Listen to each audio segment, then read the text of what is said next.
Hare Krishna devotees எல்லாருக்கும் வணக்கம். நம்ம இன்னைக்கு பகவத்கீதை சாப்டர் 8ல இருக்கோம்.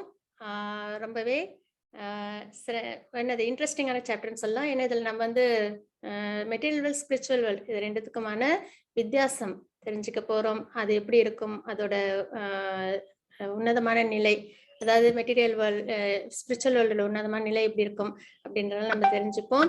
தெரிஞ்சுக்கும் போது தான் நம்மளுக்கு அது மேல ஆசை வரும் இல்லைங்களா? நம்மளுக்கு ஏதோ ஒரு விஷயம் தெரியும் போது நம்மளுக்கு அது மேல ஒரு பற்றுதல் வரும். அப்ப பகவானை பத்தி நிறைய தெரிஞ்சுக்கும் போதும், பகவானோட லோகத்தை பத்தி தெரிஞ்சுக்கும் போதும், இவ்வளவு உன்னதமான இடங்கள்ல இருக்கும்போது நம்ம வந்துட்டு இந்த மெட்டீரியல் வேர்ல்டுல இருக்கிறோமே, கஷ்டப்படுறோமே அப்படின்னு சொல்லிட்டு நம்மளுக்கு இதுல இருந்து வெளியில போய் அந்த மாதிரி ஒரு நித்தியமான சந்தோஷமான இடத்துல இருக்கணும் அப்படின்றதுல ஒரு பற்றுதல் வரும். சரிங்களா? இன்னைக்கு நம்ம பார்க்க போறது சாப்டர் நம்பர் 8, அக்ஷர பிரம்ம யோகம், கிருஷ்ணரை அடைதல். இதுதான் தாத்பரியம். நம்ம எப்படியாவது கிருஷ்ணரை அடைஞ்சிடணும். அதுதான் நம்மளோட, ஏன்னா அவங்களோட நம்மளோட அப்பா, அதாவது நம்மள படைச்சவங்க இல்லைங்களா?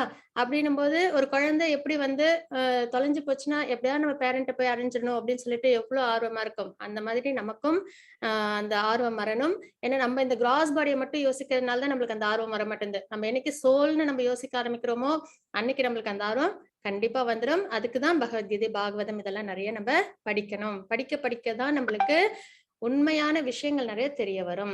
அப்போ இந்த சாப்டர்ல நம்ம கிருஷ்ணரை அடைதல் அப்படின்றத பத்தி நம்ம பார்க்க போறோம். அதுக்கு முன்னாடி நம்ம இஷ்கான் ஸ்ரீ ஸ்ரீ ராதா கோவிந்தர் அவங்களுக்கு நம்மளோட பிரேயர்ஸை சொல்லிடலாம். ஓம் அஞ்ஞானதிமிராந்தஸ்ய ஞானாஞ்சனசலாகிய சக்ஷரோன்மிலிதம் மேன தஸ்மை ஸ்ரீ குருவே நமः. ஸ்ரீ சைத்தன்ய மனோபீஷ்டம் ஸ்தாபிதம் மேன பூத்தலே स्वयं रूपगदामग्यं तथाति स्वपदान्तिकं वन्देऽहं श्रीगुरोर्श्रीयुधपदकमलं श्रीगुरून् वैष्णवांश श्रीरूपं साग्रजातं सहन रघुनाथान्वितं तं सजीवं साद्वैतं सावधूतं परिजनसहितं कृष्णचैतन्यदेवं श्रीराधा कृष्णपादान् सहन ललिता श्रीविशाखान्वितांस। हे कृष्णा करुणा सिन्धु दीनबन्धो जगत्पते गोपेश गोपिकान्त राधाकान्त नमोस्तुते। तप्त काञ्चन गौराङ्गी राधे वृन्दावनेश्वरी वृषभानुसुदे देवी प्रणमामि हरिप्रिये। वाञ्छाकल्पतरुपश्य कृपा सिन्धुभयेव च पतितानां पावनेभ्यो वैष्णवेभ्यो नमो नमः। जय श्री कृष्ण चैतन्य प्रभु नित्यानंद श्री अद्वैत गदाधर श्रीवासादि गौर भक्तवृंद। हरे कृष्णा कृष्ण कृष्ण हरे हरे, हरे राम राम राम हरे हरे। ओम नमो भगवते वासुदेवाय, ओम नमो भगवते वासुदेवाय, ओम नमो भगवते वासुदेवाय। ஹரே கிருஷ்ண டிவோட்டிஸ், நம்ம இன்னைக்கு சாப்டர் 8 பார்க்க போறோம். அதுக்கு முன்னாடி சாப்டர் 7ஓட சுருக்கம், அந்த அத்தியாயம் 7ஓட சுருக்கம் என்ன அப்படின்றத நம்ம பார்த்துலாம். நேத்துக்கு நம்ம என்ன பார்த்தோம் 7th சாப்டர்ல, அதாவது பக்தி யோகம் நேத்தில இருந்தா ஸ்டார்ட் ஆயிருக்கு இல்லைங்களா? அப்ப பக்தி எப்படி பண்றதுன்றத பகவான் நம்மளுக்கு சொல்றாங்க. அதுல முக்கியமா நேத்திக்கு பகவானோட ஒரு சில ஆப்புலன்சஸ் நம்ம தெரிஞ்சுக்கிட்டோம். அதாவது நீரோட சுவை. இனிமே நம்ம தண்ணீரை குடிக்கும் போது, பியூர் வாட்டர் குடிக்கும்போது அதுல ஒரு சுவை இருக்கும் இல்லைங்களா? நல்ல வெயில் அலைஞ்சிட்டு வந்து கொஞ்சம் தண்ணி எடுத்து குடிக்கும்போது அமிர்தமா இருக்கும் இல்லைங்களா? அந்த சுவை வந்து யாரு அப்படின்றது பகவான் அப்படின்றத நம்ம தெரிஞ்சுக்கிறோம். நம்ம கிட்ட உள்ள திறமை யாரு? பகவான் அப்படின்றத. இதெல்லாம் மேலோட்டமா தெரிஞ்சுக்கிறது கிடையாது. இது நம்ம உள்ளுக்குள்ளார உணரும் போதுதான் நம்மளுக்கு அந்த எண்ணம் வரும். இப்ப எனக்கு ஏதோ ஒன்று அச்சீவ் பண்ணிட்டேன்னா பகவானால நான் இதை அடைஞ்சேன் அப்படின்ற எண்ணம் எப்போ வரும்னா, எனக்குள்ளார உள்ள திறமை பகவான் அப்படின்ற எண்ணத்தை நான் உள் வாங்கும் போதுதான் அதை என்னால ஆட்டோமேட்டிக்கா சொல்ல வரும். யாராவது ஏதாவது ஒரு விஷயத்தை அச்சீவ் பண்ணோம்னா பகவானால நான் அதை அடைஞ்சேன் அப்படின்ற ஒரு விஷயத்த சொல்ல வருது அப்படின்னா அந்த தாத்பரியம் நம்ம உள் வாங்கணும். அப்பதான் அது வந்து நம்மளால அண்டர்ஸ்டாண்ட் பண்ண முடியும். அந்த மாதிரி நெருப்பில் உள்ள வெப்பம் நான் அப்படின்றதெல்லாம் நிறைய நம்ம வந்து நேற்றுக்கு பார்த்தோம் இல்லைங்களா? அது எல்லாமே ஒரு விஷயமும் நம்ம மேலோட்டமா பார்க்காம ஆழ்ந்து அதை பத்தி யோசிக்கதான் பகவானுக்கும் நமக்குமான உறவு என்ன, நம்மளோட நிலைப்பாடு என்ன, நம்ம எப்படி பக்தி பண்ணணும், நம்ம எப்படி நம்மளோட டியூட்டி என்ன அப்படின்றதுல நம்மள ஈஸியா புரிஞ்சுக்க முடியும். அப்பதான் நம்மளால அதை செயல்படுத்த முடியும். அதனால அது எல்லாத்தையும் நம்ம வந்து நேற்றுக்கு கொஞ்சம் பார்த்தோம். அதுல என்ன அப்படின்றது ஒரு ஒரு 4 பகுதியா நம்ம பார்ப்போம். கிருஷ்ணா பற்றிய அறிவின் மகிமை, அதாவது கிருஷ்ணரை பத்தின விஷயங்கள். இதுல என்ன பார்த்தோம், 7.1 to 7.3 வரைக்கும் நிறைய பேர் டிவோஷனல் சர்வீஸ்க்கு வருவாங்க உண்மை என்னன்னு தெரிஞ்சுக்கிறதுக்கு. ஆனா அதுல என்ன பண்ணுவாங்க, ஒரு சிலவங்க கிவ் அப் பண்ணிட்டு போயிடுவாங்க. அதுல ஒரு சிலவங்க தான் என்னது பெர்ஃபெக்ட் அடைவாங்க. அந்த பெர்ஃபெக்ஷன்லயும் ஒரு சிலவங்க தான் பகவானை பத்தி உண்மையா புரிஞ்சுப்பாங்க அப்படின்றத நம்ம நேற்றுக்கு பார்த்தோம் இல்லைங்களா? 1 to 3 வரைக்கும். அப்போ இதுக்கு நம்ம ஒரு அனாலஜியும் பார்த்தோம். மேரத்தான் ரேஸ்ல போறோம். போகும்போது நிறைய பேர் போவாங்க. ஆனா ஒரு சிலவங்க என்ன பண்ணிடுவாங்க, அதுல பாதியிலேயே அவங்களால முடியாம வித்ட்ரா பண்ணிடுவாங்க. ஆனா ஒரு சிலவங்க தான் வந்து கரெக்ட்டா போய் கடைசி வரைக்கும் அவங்க அ கேம்ல வந்து வித்ஸ்டாண்ட் பண்ணி அடையறாங்க இல்லைங்களா? பரிச. அந்த மாதிரி தான் இதுல டிவோஷனல் சர்வீஸ்ல நெறைய பேர் வருவாங்க. ஆனா என்ன பண்ண மாட்டாங்க, எல்லாருமே வந்து பெர்ஃபெக்ஷன்ல வர்றது ரொம்ப சிரமம். அப்படியே பெர்ஃபெக்ஷன்ல வர்றது மட்டும் இல்ல, சாதனா பக்தியில மட்டும் இல்ல. உண்மையா பகவான ஆழ்ந்து தெரிஞ்சுக்கிட்டு அவங்களுக்கு வந்து டிவோஷனல் சர்வீஸ் பண்றது ரொம்பவே கம்மியானவங்க தான் அப்படின்றத நம்ம பார்த்தோம். சரிங்களா? அதுக்கப்புறம் பகவான் கிருஷ்ணரின் ஆற்றல் பற்றிய அறிவு. அதுதான் நம்ம 7.4 டூ 7.12 வரைக்கும் பார்த்தோம். என்னென்னத்துல என்னென்ன மாரி இருக்காங்க அப்படின்றத நம்ம உணரும்போது தான், சூரியன பார்க்கும்போது இனிமே அதுல உள்ள பிரகாசம் பகவான். சந்திரன பார்க்கும்போது அதுல உள்ள பிரகாசம் பகவான். அப்படின்றது நம்மளுக்கு தெரியும்போது தான், நம்மளுக்கு எல்லாத்தையும் பகவானா பார்க்க தோணும். எல்லாத்துலயுமே பகவான் இருக்காங்க. பிரகலாத் மகாராஜ் வந்துட்டு தூண்ல இருக்காங்க பகவான் சொன்னாங்க இல்லைங்களா? அப்போ ஒரு உயிரினத்துக்குள்ள தான் ஒரு இருக்காங்க. அதான் நம்மளுக்குள்ள தான் சூப்பர் சோலா இருக்காங்கன்னு கிடையாது. எல்லாமே பகவானோட அம்சம் தான். அது ஒரு தூணா இருந்தாலும் அதுக்குள்ளயும் என்ன இருக்காங்க? பகவான் இருக்காங்க. அப்ப எந்த ஒரு பொருளையும் நம்ம என்ன பண்ண மாட்டோம்? டிஸ்ரெஸ்பெக்ட் பண்ண மாட்டோம். உதாசீனப்படுத்த மாட்டோம். சரிங்களா? அந்த மாதிரி ஒரு விஷயங்கள நம்ம தாத்பரியத்த நம்ம புரிஞ்சுக்கிறதுக்காக தான் பகவான் இது எல்லாத்தையும் நம்மளுக்கு சொல்லியிருக்காங்க. அப்ப பகவான் கிருஷ்ணர் ஆற்றல் பற்றிய அறிவு. அததான் நம்ம வந்து 7.4 டூ 7.12 வரைக்கும் நம்ம பார்த்தோம். பகவான் கிருஷ்ணரிடம் சரணடைதல். எப்படி பகவான்ட்ட சரணடையணும் அப்படின்றதையும் நம்ம வந்து 4 பேர் வந்து சரணடைய மாட்டாங்க அப்படின்றத பார்த்தோம். 4 பேர் வந்து சரணடைவாங்க அப்படின்றத பார்த்தோம். அதுல வந்து சிறந்தவங்க யாரு? ஞானிகள் அப்படின்றத பகவான் சொன்னாங்க. சரிங்களா? அத பத்தி நம்ம பார்த்தோம். அதுக்கப்புறம் தேவதேவி வழிபாடு. இப்ப பகவானு டிவோஷனல் சர்வீஸ் பகவானுக்கு பண்ணாம, வேற இதர தேவர்களுக்கு வழிபாடு பண்றவங்களோட நிலைப்பாடு என்ன? அப்படின்றதையும் நேத்துக்கு நம்ம பார்த்தோம். சரிங்களா? இதுதான் 7th சாப்டர்ல நம்ம பார்த்தது. இன்னைக்கு நம்ம 8th சாப்டர் பார்க்க போறோம். அதுல என்ன இருக்கு அப்படின்றத நம்ம பார்த்துருவோம். அர்ஜுனனின் 8 கேள்விகள். ஆ அது என்ன அப்படின்றத நம்ம இங்க பார்க்க போறோம். அது வந்து 8.1 to 8.4 வரைக்கும் இருக்கு. அதுக்கு பகவான் என்னென்ன பதில் சொல்றாங்க அப்படின்றத நம்ம பார்ப்போம். கிம் தத் பிரம்மம் அப்படின்ற முக்கியமான சொற்களின் மூலியமா. அதுக்கப்புறம் இறந்த நேரத்தில் கிருஷ்ணரை நினைவில் கொள்வது. இறக்கும் தருவாயில் நம்ம யார நினைக்கிறோமோ, என்ன நினைக்கிறோமோ அதுதான் நம்மளோட அடுத்த பிறவிக்கான பேஸ். ஏன்னா நம்ம இறக்கும்போது நம்மளுக்கு என்ன எண்ணம் வரும்னா, நம்ம ஆழ்ந்து எத ரொம்ப அதிகமா ஆசைப்பட்டோமோ அந்த எண்ணம் தான் வரும் நமக்கு. ரொம்ப அதிகமா ஏதோ ஒரு ஆசை, அடைய முடியாத ஆசை ஏதோ ஒண்ணு இருந்தது அப்படின்னா, நம்ம உள் மனசுல ஏதோ ஒண்ணு எல்லாருக்குமே இருக்கும் இல்லைங்களா? அந்த ஆசை தான் அந்த எண்ணம் தான் நம்மளுக்கு இறக்கும் தருவாயில அந்த சடன் இதுல வந்து வரும். அப்போ அந்த எண்ணம் தான் நம்மளோட அடுத்த பிறவிக்கான மூலதனமா அமையுது. இதுதான் தாத்பரியம். அப்போ நம்ம கிருஷ்ணர நம்மளோட ஆழ்ந்த சிந்தனையில வச்சுட்டோம் அப்படின்னா, கண்டிப்பா கிருஷ்ணரோட எண்ணம் நமக்கு வரும். அதனால நம்ம கிருஷ்ணரை அடைய முடியும். நம்ம பகவானோட அலோகத்துக்கு நம்ம போக முடியும். அப்படின்றது தான் இந்த இந்த இந்த ஸ்லோகத்துல நம்ம புரிஞ்சுக்கிறோம். இறக்கும் தருவாயில் கிருஷ்ணனை நினைவில் கொள்ளுதல். அது தஸ்மாத் சர்வேஷு காலேஷு அப்படின்ற சொற்களின் மூலியமா. யோக மிஸ்ரா பக்தியால் கிருஷ்ணரை நினைவில் கொள்வது. அப்போ நம்ம இப்போ பகவானை நினைவுல வச்சுக்கணும். அப்ப நம்ம பகவான் நினைக்கிறோம். இறக்கும் தருவாயில நம்ம பகவானை நினைக்கிறோம். அப்போ உடனே வந்துருமா? நம்மளுக்கு அது நம்ம இன்னைக்கு நான் பிளான் பண்ணிட்டேன். இறக்கும் தருவாயில எனக்கு பகவான் நினைப்புல வரணும் அப்படின்னா அது வந்துருமான்னா கிடையாது. நம்ம என்ன பண்ணணும் அதுக்காக? பயிற்சி பண்ணணும். அந்த பயிற்சியின் மூலியமா தான் நம்மளால பகவானை நினைவுல கொள்ள முடியும். இப்ப குழந்தைங்க பாத்தீங்கன்னா எக்ஸாம்க்கு படிப்பாங்க. படிச்சுக்கிட்டே இருந்தா தான் அவங்களுக்கு எக்ஸாம் அன்னைக்கு அது கரெக்ட்டா அந்த ஆன்சர்ஸ்லாம் ஞாபகம் வரும். சும்மா ஒரு தடவ படிச்சுட்டு அன்னைக்கு போய் எக்ஸாம்ல உட்கார்ந்தா அவங்களுக்கு எல்லாமே ஞாபகம் வருமானா? வராது இல்லைங்களா? அதே மாதிரி தான் நம்மளும் ஒரு சில யோகங்கள் பண்ணணும். அதாவது யோக மிஸ்ரா அப்படின்னா என்னன்னா, ஆ யோகம் மிக்ஸ்டு வித் டிவோஷனல் சர்வீஸ். அது என்ன யோகமா வேணாலும் இருக்கலாம். கர்ம யோகம் மிக்ஸ்டு வித் டிவோஷனல் சர்வீஸ். பகவானுக்காக செய்யற கர்மங்கள். அதே வந்து ஞான யோகம் மிக்ஸ்டு வித் டிவோஷனல் சர்வீஸ். அது பகவானுக்கான நாலேஜ் நம்ம தெரிஞ்சுக்கிறோம். ஞான யோகம் அப்படின்றது. அதுக்கப்புறம் பக்தி யோகம் மிக்ஸ்டு வித் டிவோஷனல் சர்வீஸ் தான் என்னதுன்னா, நம்ம வந்து பக்தியின் மூலியமா பகவானை நம்ம வந்து கனெக்ட் பண்ணிக்கிறது. அப்ப யோக மிக்ஷான்றது யோகம், அஷ்டாங்க யோகம், ஞான யோகம், பக்தி யோகம் இதெல்லாம் இருக்குங்களா? அது கூட டிவோஷனல் சர்வீஸும் மிக்ஸ் ஆகி இருக்கிறது. சரிங்களா? வெறுமனே இப்ப கர்ம யோகத்திலே பாத்தீங்கன்னா, பலன்கள் எதிர்பார்த்து செய்யற கர்மங்கள் நம்ம பார்த்தோம். கர்ம யோகால. அப்ப அது வந்து பகவானுக்கு நம்மள கொண்டு போகாது. அப்ப டிவோஷனல் சர்வீஸோட மிக்ஸ் ஆகி இருக்கிற யோகம். அதுதான் யோகம் இஷா. பக்தியால் கிருஷ்ணாவை நினைவில் கொள்ளுதல். அப்படின்னு ஓம் இது ஏகாட்சரம் பிரம்ம அப்படின்ற சொற்களின் மூலம் நம்மளால புரிஞ்சுக்க முடியும். தூய பக்தியால் கிருஷ்ணரை நினைவுபடுத்துதல். என்ன ஒரு விஷயமா இருந்தாலும் தூய பக்தி அந்த தூய பக்தி அப்படின்னா அதையே ஒரு அனலைஸ் பண்ணோம்னாலே நம்மளுக்கு நிறைய தாத்பரியம் புரியும். பக்தின்ற வார்த்தை மட்டுமே வராது. தூய பக்தி அப்படின்னா பகவானே பிரதானமா வச்சு செய்யற பக்தி. அப்போ அதுல வந்து வேற எந்த ஒரு கண்டாமினேஷனும் நம்மளுக்கு இந்த முக்குணங்களோட இது கலப்படம்லாம் இல்லாம தூய பக்தி அது ஒண்ணுதான் நம்மளுக்கு ஆதாரமா தேவை. ஒரு எக்ஸாம் எழுதணும், இப்போ ஒரு என்ட்ரன்ஸ் எக்ஸாம் எழுதணும் பசங்க, அதுக்கான குவாலிஃபிகேஷன் இருந்தாதான் அவங்களால இந்த என்ட்ரன்ஸ் எக்ஸாம பாஸ் பண்ண முடியும், அந்த கோர்ஸ்ல அவங்களால ஜாயின் பண்ண முடியும் இல்லைங்களா? அதே மாதிரி நம்ம பகவான் அடையணும்னா அதுக்கு ஆதாரம் தூய பக்தி. தூய பக்தின்றது என்ன அப்படின்றத நம்ம பாத்துக்கிட்டு இருக்கோம் சரிங்களா? அதுக்கப்புறம் அது வந்து எதுல இருந்து வருது அப்படின்னா துக்காலயம் அசாஸ்வதம், இந்த ஒரு வார்த்தையின் மூலமா நம்ம அதை தூய பக்தி எல்லாம் நம்ம விரிவா இதுல பாத்துக்கலாம்.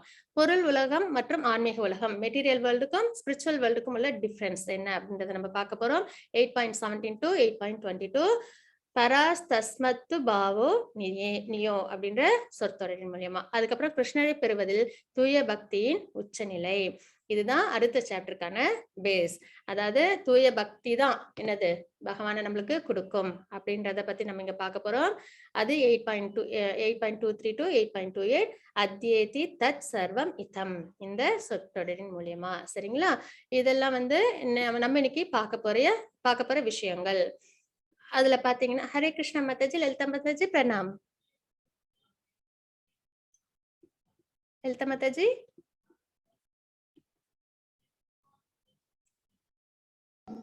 अच्छा, 7.29 and 30 படிக்கிறேன். ஹரே கிருஷ்ணா. ஜரா மரண மோக்ஷாய மாமாஸ்ரித்ய யதந்தி யே தே பிரம்ம தத்வித்து கிருஷ்ணம் அத்யாத்மம் கர்ம சாக்கிலம் சாதி பூதாதி தேவம் மாம் சாதி யஜ்யம் ச யே விதுஹு பிரயாண காலேபி ச மாம் தே விதுர்யுக்த சேதசக. ஹரே கிருஷ்ணா. ஹரே கிருஷ்ணா மாதாஜி. இந்த ரெண்டு ஸ்லோகமும் நேத்திக்கான சாப்டர் 7th சாப்டர்ல வந்தது. லாஸ்ட் 2 ஸ்லோகம்ஸ் ஆஃப் 7th சாப்டர். இது ரெண்டும் 7.29 and 23. இதுல பாத்தீங்கன்னா ஒரு சில வார்த்தைகளை பகவான் வந்து கொடுத்திருப்பாங்க. பிரம்மம், அத்தியாத்மம், அதி தெய்வம், அதி யஜ்ஞம், பிரயாண காலே அப்படின்ற வார்த்தையெல்லாம் இங்க சொல்லியிருப்பாங்க. அர்ஜுனருக்கு அதுல எல்லாம் சந்தேகம் வரும், அதனா அப்படின்னா என்ன அப்படின்றத பகவான் கிட்ட கொஸ்டினா கேட்டு 8வது சாப்டர் 8 கொஸ்டினோட தொடங்குது சரிங்களா? ஹரே கிருஷ்ண மாதாஜி. 8.1 and 8.2. ஓம் ஸ்ரீ பரமாத்மனே நமः. அத அஷ்டமோ அத்தியாயः. அர்ஜுன உவாச்ச கிம் தத் பிரம்ம கிம் அத்யாத்மம் கிம் கர்ம புருஷோத்தம அதிபூதம் ச கிம் ப்ரோக்தம் அதி தெய்வம் கிமுச்யதே அதி யஜ்ய கதம் கோத்ரோ தேஹேஸ்மின் மதுசூதன பிரயாண காலே ச கதம் கேயோசி நியதாத்மபிஹி. ஹரே கிருஷ்ணா. ஹரே கிருஷ்ண மாதாஜி. அர்ஜுனர் வினவினார், எம்பெருமானே உத்தம புருஷரே, பிரம்மம் என்பது என்ன? பகவான் சொல்லியிருந்தாங்க இல்லைங்களா போன ஸ்லோகங்கள்ல, பிரம்மம் அப்படின்னா என்ன, அத்தியாத்மா அப்படின்னா என்ன, என்பது என்ன, பலநோக்கு செயல்கள் யாவை? இந்த கொஸ்டினுக்கு இப்போ நம்ம எல்லாருக்கும் அர்த்தம் தெரியும்னு நினைக்கிறேன், ஏன்னா நம்ம கர்மயோகம் முடிச்சிட்டோம் இல்லைங்களா? அதனால பலநோக்கு செயல்கள் யாவை, அது இன்னும் இன்டெப்தா அர்ஜுனர் இங்க கேக்குறாங்க. இந்த ஜட தோற்றம் என்ன, தேவர்கள் யாவர், இவற்றை தயவு செய்து எனக்கு விளக்குவீராக. மதுசூதனரே, யாகங்களின் இறைவன் யார், உடலில் அவர் எவ்வாறு வசிக்கின்றார், பக்தி தொண்டில் ஈடுபடுவோர் உண்மை மரண காலத்தில் எவ்வாறு அறிய முடியும் அப்படின்ற இந்த 8 கொஸ்டின்ஸையும் அர்ஜுனர் கேக்குறாங்க பகவான் கிட்ட சரிங்களா? அதுதான் இந்த 8 கொஸ்டின்ஸ். பிரம்மம்ன்றது ஆத்மா, ஸ்பிரிட் சோல் சரிங்களா? அது அழியாதது, அன்பான், எட்டர்னல் சரிங்களா? சச்சித் ஆனந்தம் அதோட நிலை. அப்போ பிரம்மம்னா என்னன்னா நம்ம ஜீவாத்மா, அழியாதது, அன்பான், அதுக்கு பிறப்பு இறப்புன்றது கிடையாது. ஆத்மாவுக்கு என்னைக்கும் பிறப்பு இறப்பு கிடையாது. வெறும் இந்த மெட்டீரியல் உடம்புக்கு தான் அந்த அழிவு இருக்கே தவிர பிறப்பு இருக்கே தவிர ஆத்மாவுக்கு கிடையாது. நித்தியமா நம்ம எல்லாருமே பகவானோட தான் எப்பயுமே இருக்க போறோம் அப்படின்றது நம்மளுக்கு தெரிய வருது சரிங்களா? பிரம்மம் ஜீவன், ஜீவாத்மா. அத்தியாத்மா அப்படின்னா அதுவும் ஜீவன் தான், என்னன்னா ஸ்பிரிட் சோல். அத்தியாத்மான்றது நம்ம உடம்புல உள்ள ஆத்மா. அதுக்கப்புறம் கர்மா, கர்மான்றது நம்ம செய்யற செயல்கள், பொருள் உடலுக்கு வழிவகுக்கும் செயல்கள், பொருள் உலகுக்கு சரிங்களா? அதாவது இந்த மெட்டீரியல் வேர்ல்டுக்கான நம்மளுக்கு பந்தம் ஏற்படுது இல்லைங்களா, அந்த மாதிரி செயல்கள் வந்து கர்மா அப்படின்றத நம்ம இங்க பாக்குறோம். அதிபூதா, பொருள் கையாளுதல், அதாவது பொருள்ன்றது எல்லாமே மெட்டீரியல் வேர்ல்டு சரிங்களா? பொருள் இயற்கை, அதாவது பிரகிருதி, அதிபூத்தான்றது பிரகிருதி அப்படின்றத நம்ம இங்க பாக்குறோம். அதி தெய்வா அப்படின்றது தேவர்கள். சரிங்களா? அது எங்க இருக்கு, எப்படி நம்மளால எல்லா தேவர்கள் 33 தேவர்கள் இருக்காங்க. அவங்க எல்லாம் யாருன்னே நம்மளுக்கு நிறைய பேர் தெரியாது இல்லைங்களா? அப்புறம் அவங்க எல்லாம் எங்கெங்க இருக்காங்கன்னு நம்மளுக்கு தெரியாது. ஆனா அவங்க எல்லாரையும் நம்ம ஒரே இடத்துல பார்க்க முடியும். எங்க பார்க்க முடியும்னா பகவானோட விஸ்வரூப தரிசனத்துல நம்மளால எல்லாரையுமே பார்க்க முடியும். தேவர்கள் மட்டுமில்ல, மலை மகுடு, அதுக்கப்புறம் வந்து இன்னும் என்னென்னலாம் இந்த மெட்டீரியல் வேர்ல்டுல இருக்கோ அத்தனையும் நம்ம யார்கிட்ட பார்க்க முடியும்? பகவானோட யூனிவர்சல் ஃபார்ம்ல நம்மளால பார்க்க முடியும். அப்ப அதி தெய்வான்றது இதில் அனைத்து தேவர்களும் அடங்கும். அதை நம்ம எங்க பார்க்கலாம்னா பகவானோட விஸ்வரூப தரிசனத்துல நம்ம பார்க்கலாம். அப்ப யூனிவர்சல் ஃபார்ம் அப்படின்றது நம்ம எங்க எடுத்துக்கலாம்? அதி யக்ஞா, தியாகத்தை அனுபவிப்பவர். நம்ம எந்த ஒரு யாகம் யஜ்ஞங்கள் செஞ்சாலும் அது யாரு போய் சேருதுன்னா பரமாத்மா பகவானை தான் போய் சேருது அப்படின்றத நம்ம இங்க பாக்குறோம். அதி யக்ஞா எங்கே வசிக்கிறார், எங்க இருக்காங்கன்னா எல்லாரோட இதயத்திலும் சூப்பர் சோலா எல்லாருக்கூடயும் எட்டர்னலா இருக்காங்க. அதை நம்ம உணரணும். அதுதான் பக்தி. நம்ம கிட்ட பகவான் இருக்காங்க, நம்ம சோல் கூட சூப்பர் சோல் இருக்காங்க, தூண்குள்ள இருந்து பகவான் வராங்க. அப்போ நம்ம கிட்ட இல்லாம இருப்பாங்களா? நம்ம உள்ளயும் பகவான் இருக்காங்க. அதை உணரும் போது நம்மளுக்கு ஆட்டோமேட்டிக்கா என்ன வந்துடும்? பக்தி வந்துடும். அதுவும் இல்லாம நித்தியமா நம்ம கூட தான் இருக்காங்க. இந்த பிறவில மட்டும் இல்ல, எல்லா பிறவிலும் இருக்காங்க. அந்த ஒரு தாத்பரியம். அதுவும் நம்மளுக்கு என்னைக்குமே நன்மையே செய்யக்கூடியவங்க. நம்ம இந்த பொருள் உலகத்துல நம்ம தேடுறதே என்னது? மெட்டீரியல் வரல. யாராவது நம்மளுக்கு நன்மை நினைக்கிறவங்க இருக்காங்க, நினைக்கிறதுக்கு இருக்காங்களான்னு நம்ம தேடிட்டு இருக்கோம் இல்லைங்களா? எவ்வளவுதான் நம்ம மத்தவங்களை இம்ப்ரெஸ் பண்ணாலும், அவங்களுக்கு பிடிச்ச மாதிரி நடந்துகிட்டாலும் ஏதோ ஒரு இடத்துல என்ன ஆயிடுது? நம்மளுக்கு மனஸ்தாபம் ஏற்படுது. ஆனால் பகவான் என்னைக்கும் நம்மளுக்கு நன்மையே செய்யக்கூடியவங்க. பகவான் என்னைக்கும் நம்ம கூடவே இருக்காங்க. அதை நம்ம உணரணும். உணரும் போது நம்மளுக்கு இங்க உள்ளவங்களுக்கு நம்ம எவ்வளவு இம்பார்ட்டன்ஸ் கொடுக்குறோமோ அதை விட நம்ம அதிகப்படியா இம்பார்ட்டன்ஸ் கொடுக்கறோம். அப்ப பக்தி பண்ணணும். பக்தி எப்படி பண்றது? ஸ்கிரிப்சர்ஸ் ஃபாலோ பண்ணணும். எங்க வந்தாலும் கடைசியில ஸ்கிரிப்சர்ஸ் ஃபாலோ பண்ணணும். ஸ்கிரிப்சர்ஸ் எங்க இருந்து நம்ம எப்படி புரிஞ்சுக்க முடியும், தெரிஞ்சுக்க முடியும்னா ஏதோ இங்க கேட்டாங்க கேட்டுன்னு தெரிஞ்சுக்காம அது ஒரு பரம்பரை, பானஃபைடு பரம்பரால இருந்து நம்ம தெரிஞ்சுக்கணும். அதுதான் நம்மள சரியா வழி நடத்தும். நம்ம தெரிஞ்ச மாதிரி நம்மளுக்கு யாரோ ஒருத்தவங்க சொன்னாங்கன்ற மாதிரி செஞ்சோம்னா ஒருத்தவங்களுக்கு ஒரு குணம் இருக்கும். அவங்கவுங்க அந்த தேவர்கள் வழிபடுவாங்க. அதையே நம்மளும் வழிபடணும்ன்றது நம்மளுக்கு வந்து அவ்வளோ நல்ல நம்மளுக்கான விஷயங்கள் அதுல நம்மளுக்கு அவ்வளவு பரிபூர்ணமா கிடைக்குமா தெரியாது. இப்படி எல்லாம் நம்மளை போட்டு ஸ்பெகுலேட் பண்ணி சுத்திக்கிட்டு இருக்கிறத விட நம்ம என்ன பண்ணலாம்? பானஃபைடு சம்பிரதாயத்தை நம்ம சூஸ் பண்ணி அதுல உள்ள ஸ்பிரிச்சுவல் மாஸ்டர் கைடன்ஸ்ல நம்ம பக்தி பண்றது ஒரு அங்கீகரிக்கப்பட்ட முறையில நம்ம பக்தி செய்யற மாதிரி நம்மளுக்கு அர்த்தமாகுது. நம்மளுக்கு அது பாதை சரியா வழி நடத்தும். சரிங்களா? நம்ம எங்கேயும் நம்ம வந்து டீவியேட் ஆயிட மாட்டோம். கரெக்டான பாதையில நம்மள கொண்டு போகும். அப்போ பரமாத்மா எங்க இருக்காங்க? அது எங்க இருக்காங்க? நம்மளோட இதயத்துல இருக்காங்க. அதை நம்ம உணரணும். அப்புறம் இறக்கும் நேரத்தில் கிருஷ்ணரை எப்படி நினைவில் கொள்ளுவது? வாழ்நாள் முழுவதும் பயிற்சி. உடனே வந்து அதுதான் ஒண்ணு வந்து ஸ்டூடெண்ட்ஸோட எக்ஸாமை நம்ம ஞாபகம் வச்சுக்கலாம். நம்ம என்ன சொல்லுவோம் பசங்க கிட்ட? என்னைக்கு நடத்துறாங்களோ அன்னைக்கு டே 1ல இருந்து படிங்க. அப்பதான் எக்ஸாம் அப்போ உங்களுக்கு ஈஸியா உங்களால வந்து ஞாபகம் வச்சுக்க முடியும் அப்படிலாம் நம்ம சொல்றோம் இல்லைங்களா? அதே மாதிரி இந்த ஒலிம்பிக் கேம், அப்புறம் வந்து இந்த கிரிக்கெட் கேம் எல்லாம் விளையாடுறாங்க. அவங்க எல்லாம் வந்து ஆர்மி பீப்புள்லாம் தினமும் பயிற்சி எடுப்பாங்க. சண்டை என்னைக்கோதான் வரும். இன்னும் சில சமயம் சண்டையே கூட வராமலும் போகும். ஆனாலும் அவங்க என்ன பண்ணுவாங்க? தினமும் பயிற்சி எடுக்கிறாங்க இல்லைங்களா? அப்பதான் அவங்களால என்ன பண்ண முடியும்? அன்னைக்கு போய் என்னைக்கு தேவைப்படுதோ அன்னைக்கு அவங்களால ஆர்மி பீப்புளால ஃபைட் பண்ண முடியும். என்னைக்கு கண்ட்ரிக்கு ப்ரொடெக்ஷன் தேவையோ அன்னைக்கு அவங்களால செயல்பட முடியும். சண்டை வர அன்னைக்கு நான் போய் பயிற்சி எடுத்து நான் வந்து பண்ணிக்கிறேன் அப்படின்னு நினைச்சா அது அவ்வளோ உசித்தமா இருக்காது இல்லைங்களா? அதே மாதிரி கேம்ஸ்ல விளையாடுறாங்க. 4 வருஷத்துக்கு ஒரு தடவை வருது ஒலிம்பிக் கேம், அப்புறம் வந்து கிரிக்கெட் கேம்லாம். அப்போ வந்து நான் என்னைக்கு கேம் வருதோ அன்னைக்கு நான் போய் விளையாண்டு ஜெயிச்சுக்கிறேன் அப்படின்னு சொன்னா முடியுமா அவங்களால? கிடையாது. இன்னைக்கு கேம் முடிஞ்சது ஒரு 4 வருஷத்தோட கேம்னா அன்னையில இருந்து என்ன பண்ணுவாங்க? அவங்க பயிற்சி பண்ணிக்கிட்டே இருப்பாங்க. அப்பதான் அவங்களால என்ன பண்ண முடியும்? 4 வருஷம் கழிச்சு வர கேம்ல அவங்களால நல்ல விளையாட முடியும் இல்லைங்களா? அப்ப இந்த மாதிரி மெட்டீரியல் விஷயத்துக்கு நம்ம இவ்வளவு பயிற்சி கொடுக்கும்போது பகவானை இறக்கும் தருவாயில நம்ம வந்து நினைக்கணும்னா நம்ம என்ன பண்ணணும்? நித்தியப்படி பகவானை நம்ம நினைக்கணும். எப்படி நினைக்க முடியும்? நம்மளோட செயல்கள் மூலியமா. சாண்டிங் தான் நம்மளுக்கு மருந்தும் அமிர்தமும். சரிங்களா? நம்மளுக்கு வந்து ஏதோ ஒரு கஷ்டம்னாலும் சாண்டிங் பண்ணும்போது அது நம்மளுக்கு பாதுகாப்பு கொடுக்கும். அதே நம்மளுக்கு வந்து பக்தியில நம்மள வந்து நல்ல ப்ராக்ரஸ் ஆகணும்னாலும் அமிர்தம் அதுதான் நம்மள பகவான் கிட்ட கொண்டு போய் சேர்க்கும். அப்போ நம்ம திரும்ப திரும்ப ஹரே கிருஷ்ணா மகாமந்திரத்தை சொல்ல சொல்ல சொல்ல, ஹரிநாமத்தை சொல்ல சொல்ல நம்மளுக்கு என்ன ஆகுது? அது பிராக்டிஸ் ஆகுது. மனசு அதையே உரு போட்டுக்கிட்டே இருக்கும். அப்போ ஏதோ ஒரு இடத்துல கூட நம்ம என்ன பண்ண மாட்டோம்? தப்பான வார்த்தைகள்லாம் பயன்படுத்தாம ஏதோ ஒரு விஷயத்துல நம்ம என்ன பண்ணுவோம்? கிருஷ்ணா ராமா அப்படின்னு சொல்லி நம்ம ஆட்டோமேட்டிக்கா நம்ம வாயில இருந்து வரும். இருந்தாலும் அப்ப அதுவே நம்ம ஆழ் மனசுல பகவான நித்தியமா நினைச்சு நம்ம சாண்டிங் பண்ணும்போது, அதாவது அப்சார்ப்டு சாண்டிங் சொல்லுவாங்க, வேற எந்த சிந்தனையும் இல்லாம சாண்டிங் பண்றதுன்னு. அந்த மாதிரிலாம் பண்ண ஆரம்பிச்சிட்டோம்னா ஆட்டோமேட்டிக்கா பகவானோட எண்ணம் நம்மளோட மனசுல நித்தியமாவே இருக்கும்.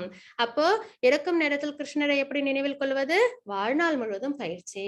அதுதான் நம்மளுக்கு பகவானை நினைவுல கொண்டு வரும் அப்படின்றத நம்ம இங்க பாக்குறோம். ஹரே கிருஷ்ண மாதாஜி 8.3. हरे कृष्णा। श्री भगवानुवाच अक्षरं ब्रह्म परमं स्वभावोऽध्यात्ममुच्यते भूतभावोद्भवकरो विसर्ग कर्म संकितः। हरे कृष्णा। ஹரே கிருஷ்ண மாதாஜி. இங்க பாத்தீங்கன்னா பகவான் வந்து இப்ப அர்ஜுனர் 8 கேள்வி கேட்டாங்க இல்லைங்களா, அதுக்கான பதில்களை சொல்லிட்டு இருக்காங்க. புருஷோத்தமரான முழுமுதற் கடவுள் கூறினார், பிரம்மன் எனப்படுவது அழிவற்றதும், எட்டர்னல், அழிவே கிடையாது, உண்மையானதும், நித்தியமானது. அது வந்து என்னது, பொய்லாம் கிடையாது, நித்தியமானது. அதன் சுபாவமானது நித்திய இயற்கையான ஜீவாத்மா. அதுதான் என்னது, நம்மளோட ஆத்மா அப்படின்றத பாக்குறோம். அதையே நம்ம அத்தியாத்மா என்றும் அழைக்கப்படுகின்றான். அதாவது யாரு, ஜீவாத்மா அத்தியாத்மா என்று அழைக்கப்படுகின்றான். யாரு, நம்மளோட ஆத்மா பிரம்மன். ஜீவாத்மாவின் ஜட உடலை வளர்க்கும் செயல்கள் கர்மா, பலன் நோக்கு செயல்கள் என்று அழைக்கப்படுகின்றன. கர்மானா என்னன்றது பகவான் நீங்க எக்ஸ்பிளைன் பண்றாங்க. ஜீவாத்மாவின் ஜட உடலை வளர்க்கும் செயல்கள், இந்த கிராஸ் பாடிக்காக நம்ம செய்யறோம் இல்லைங்களா ஒரு சில செயல்கள், அதெல்லாம் வந்து கர்மா அப்படின்றத நம்ம இங்க பாக்குறோம். பலன் நோக்கு செயல்களா அது இருக்கு அப்படின்றது இங்க நம்ம பாக்குறோம். சரிங்களா? ஹரே கிருஷ்ண மாதாஜி 8. हरे कृष्णा। अधिभूतं चरो भाव पुरुषश्चादिदैवतम् अधियज्ञोऽहमेवात्र देहे देहभृतां वर। हरे कृष्णा। ஹரே கிருஷ்ண மாதாஜி.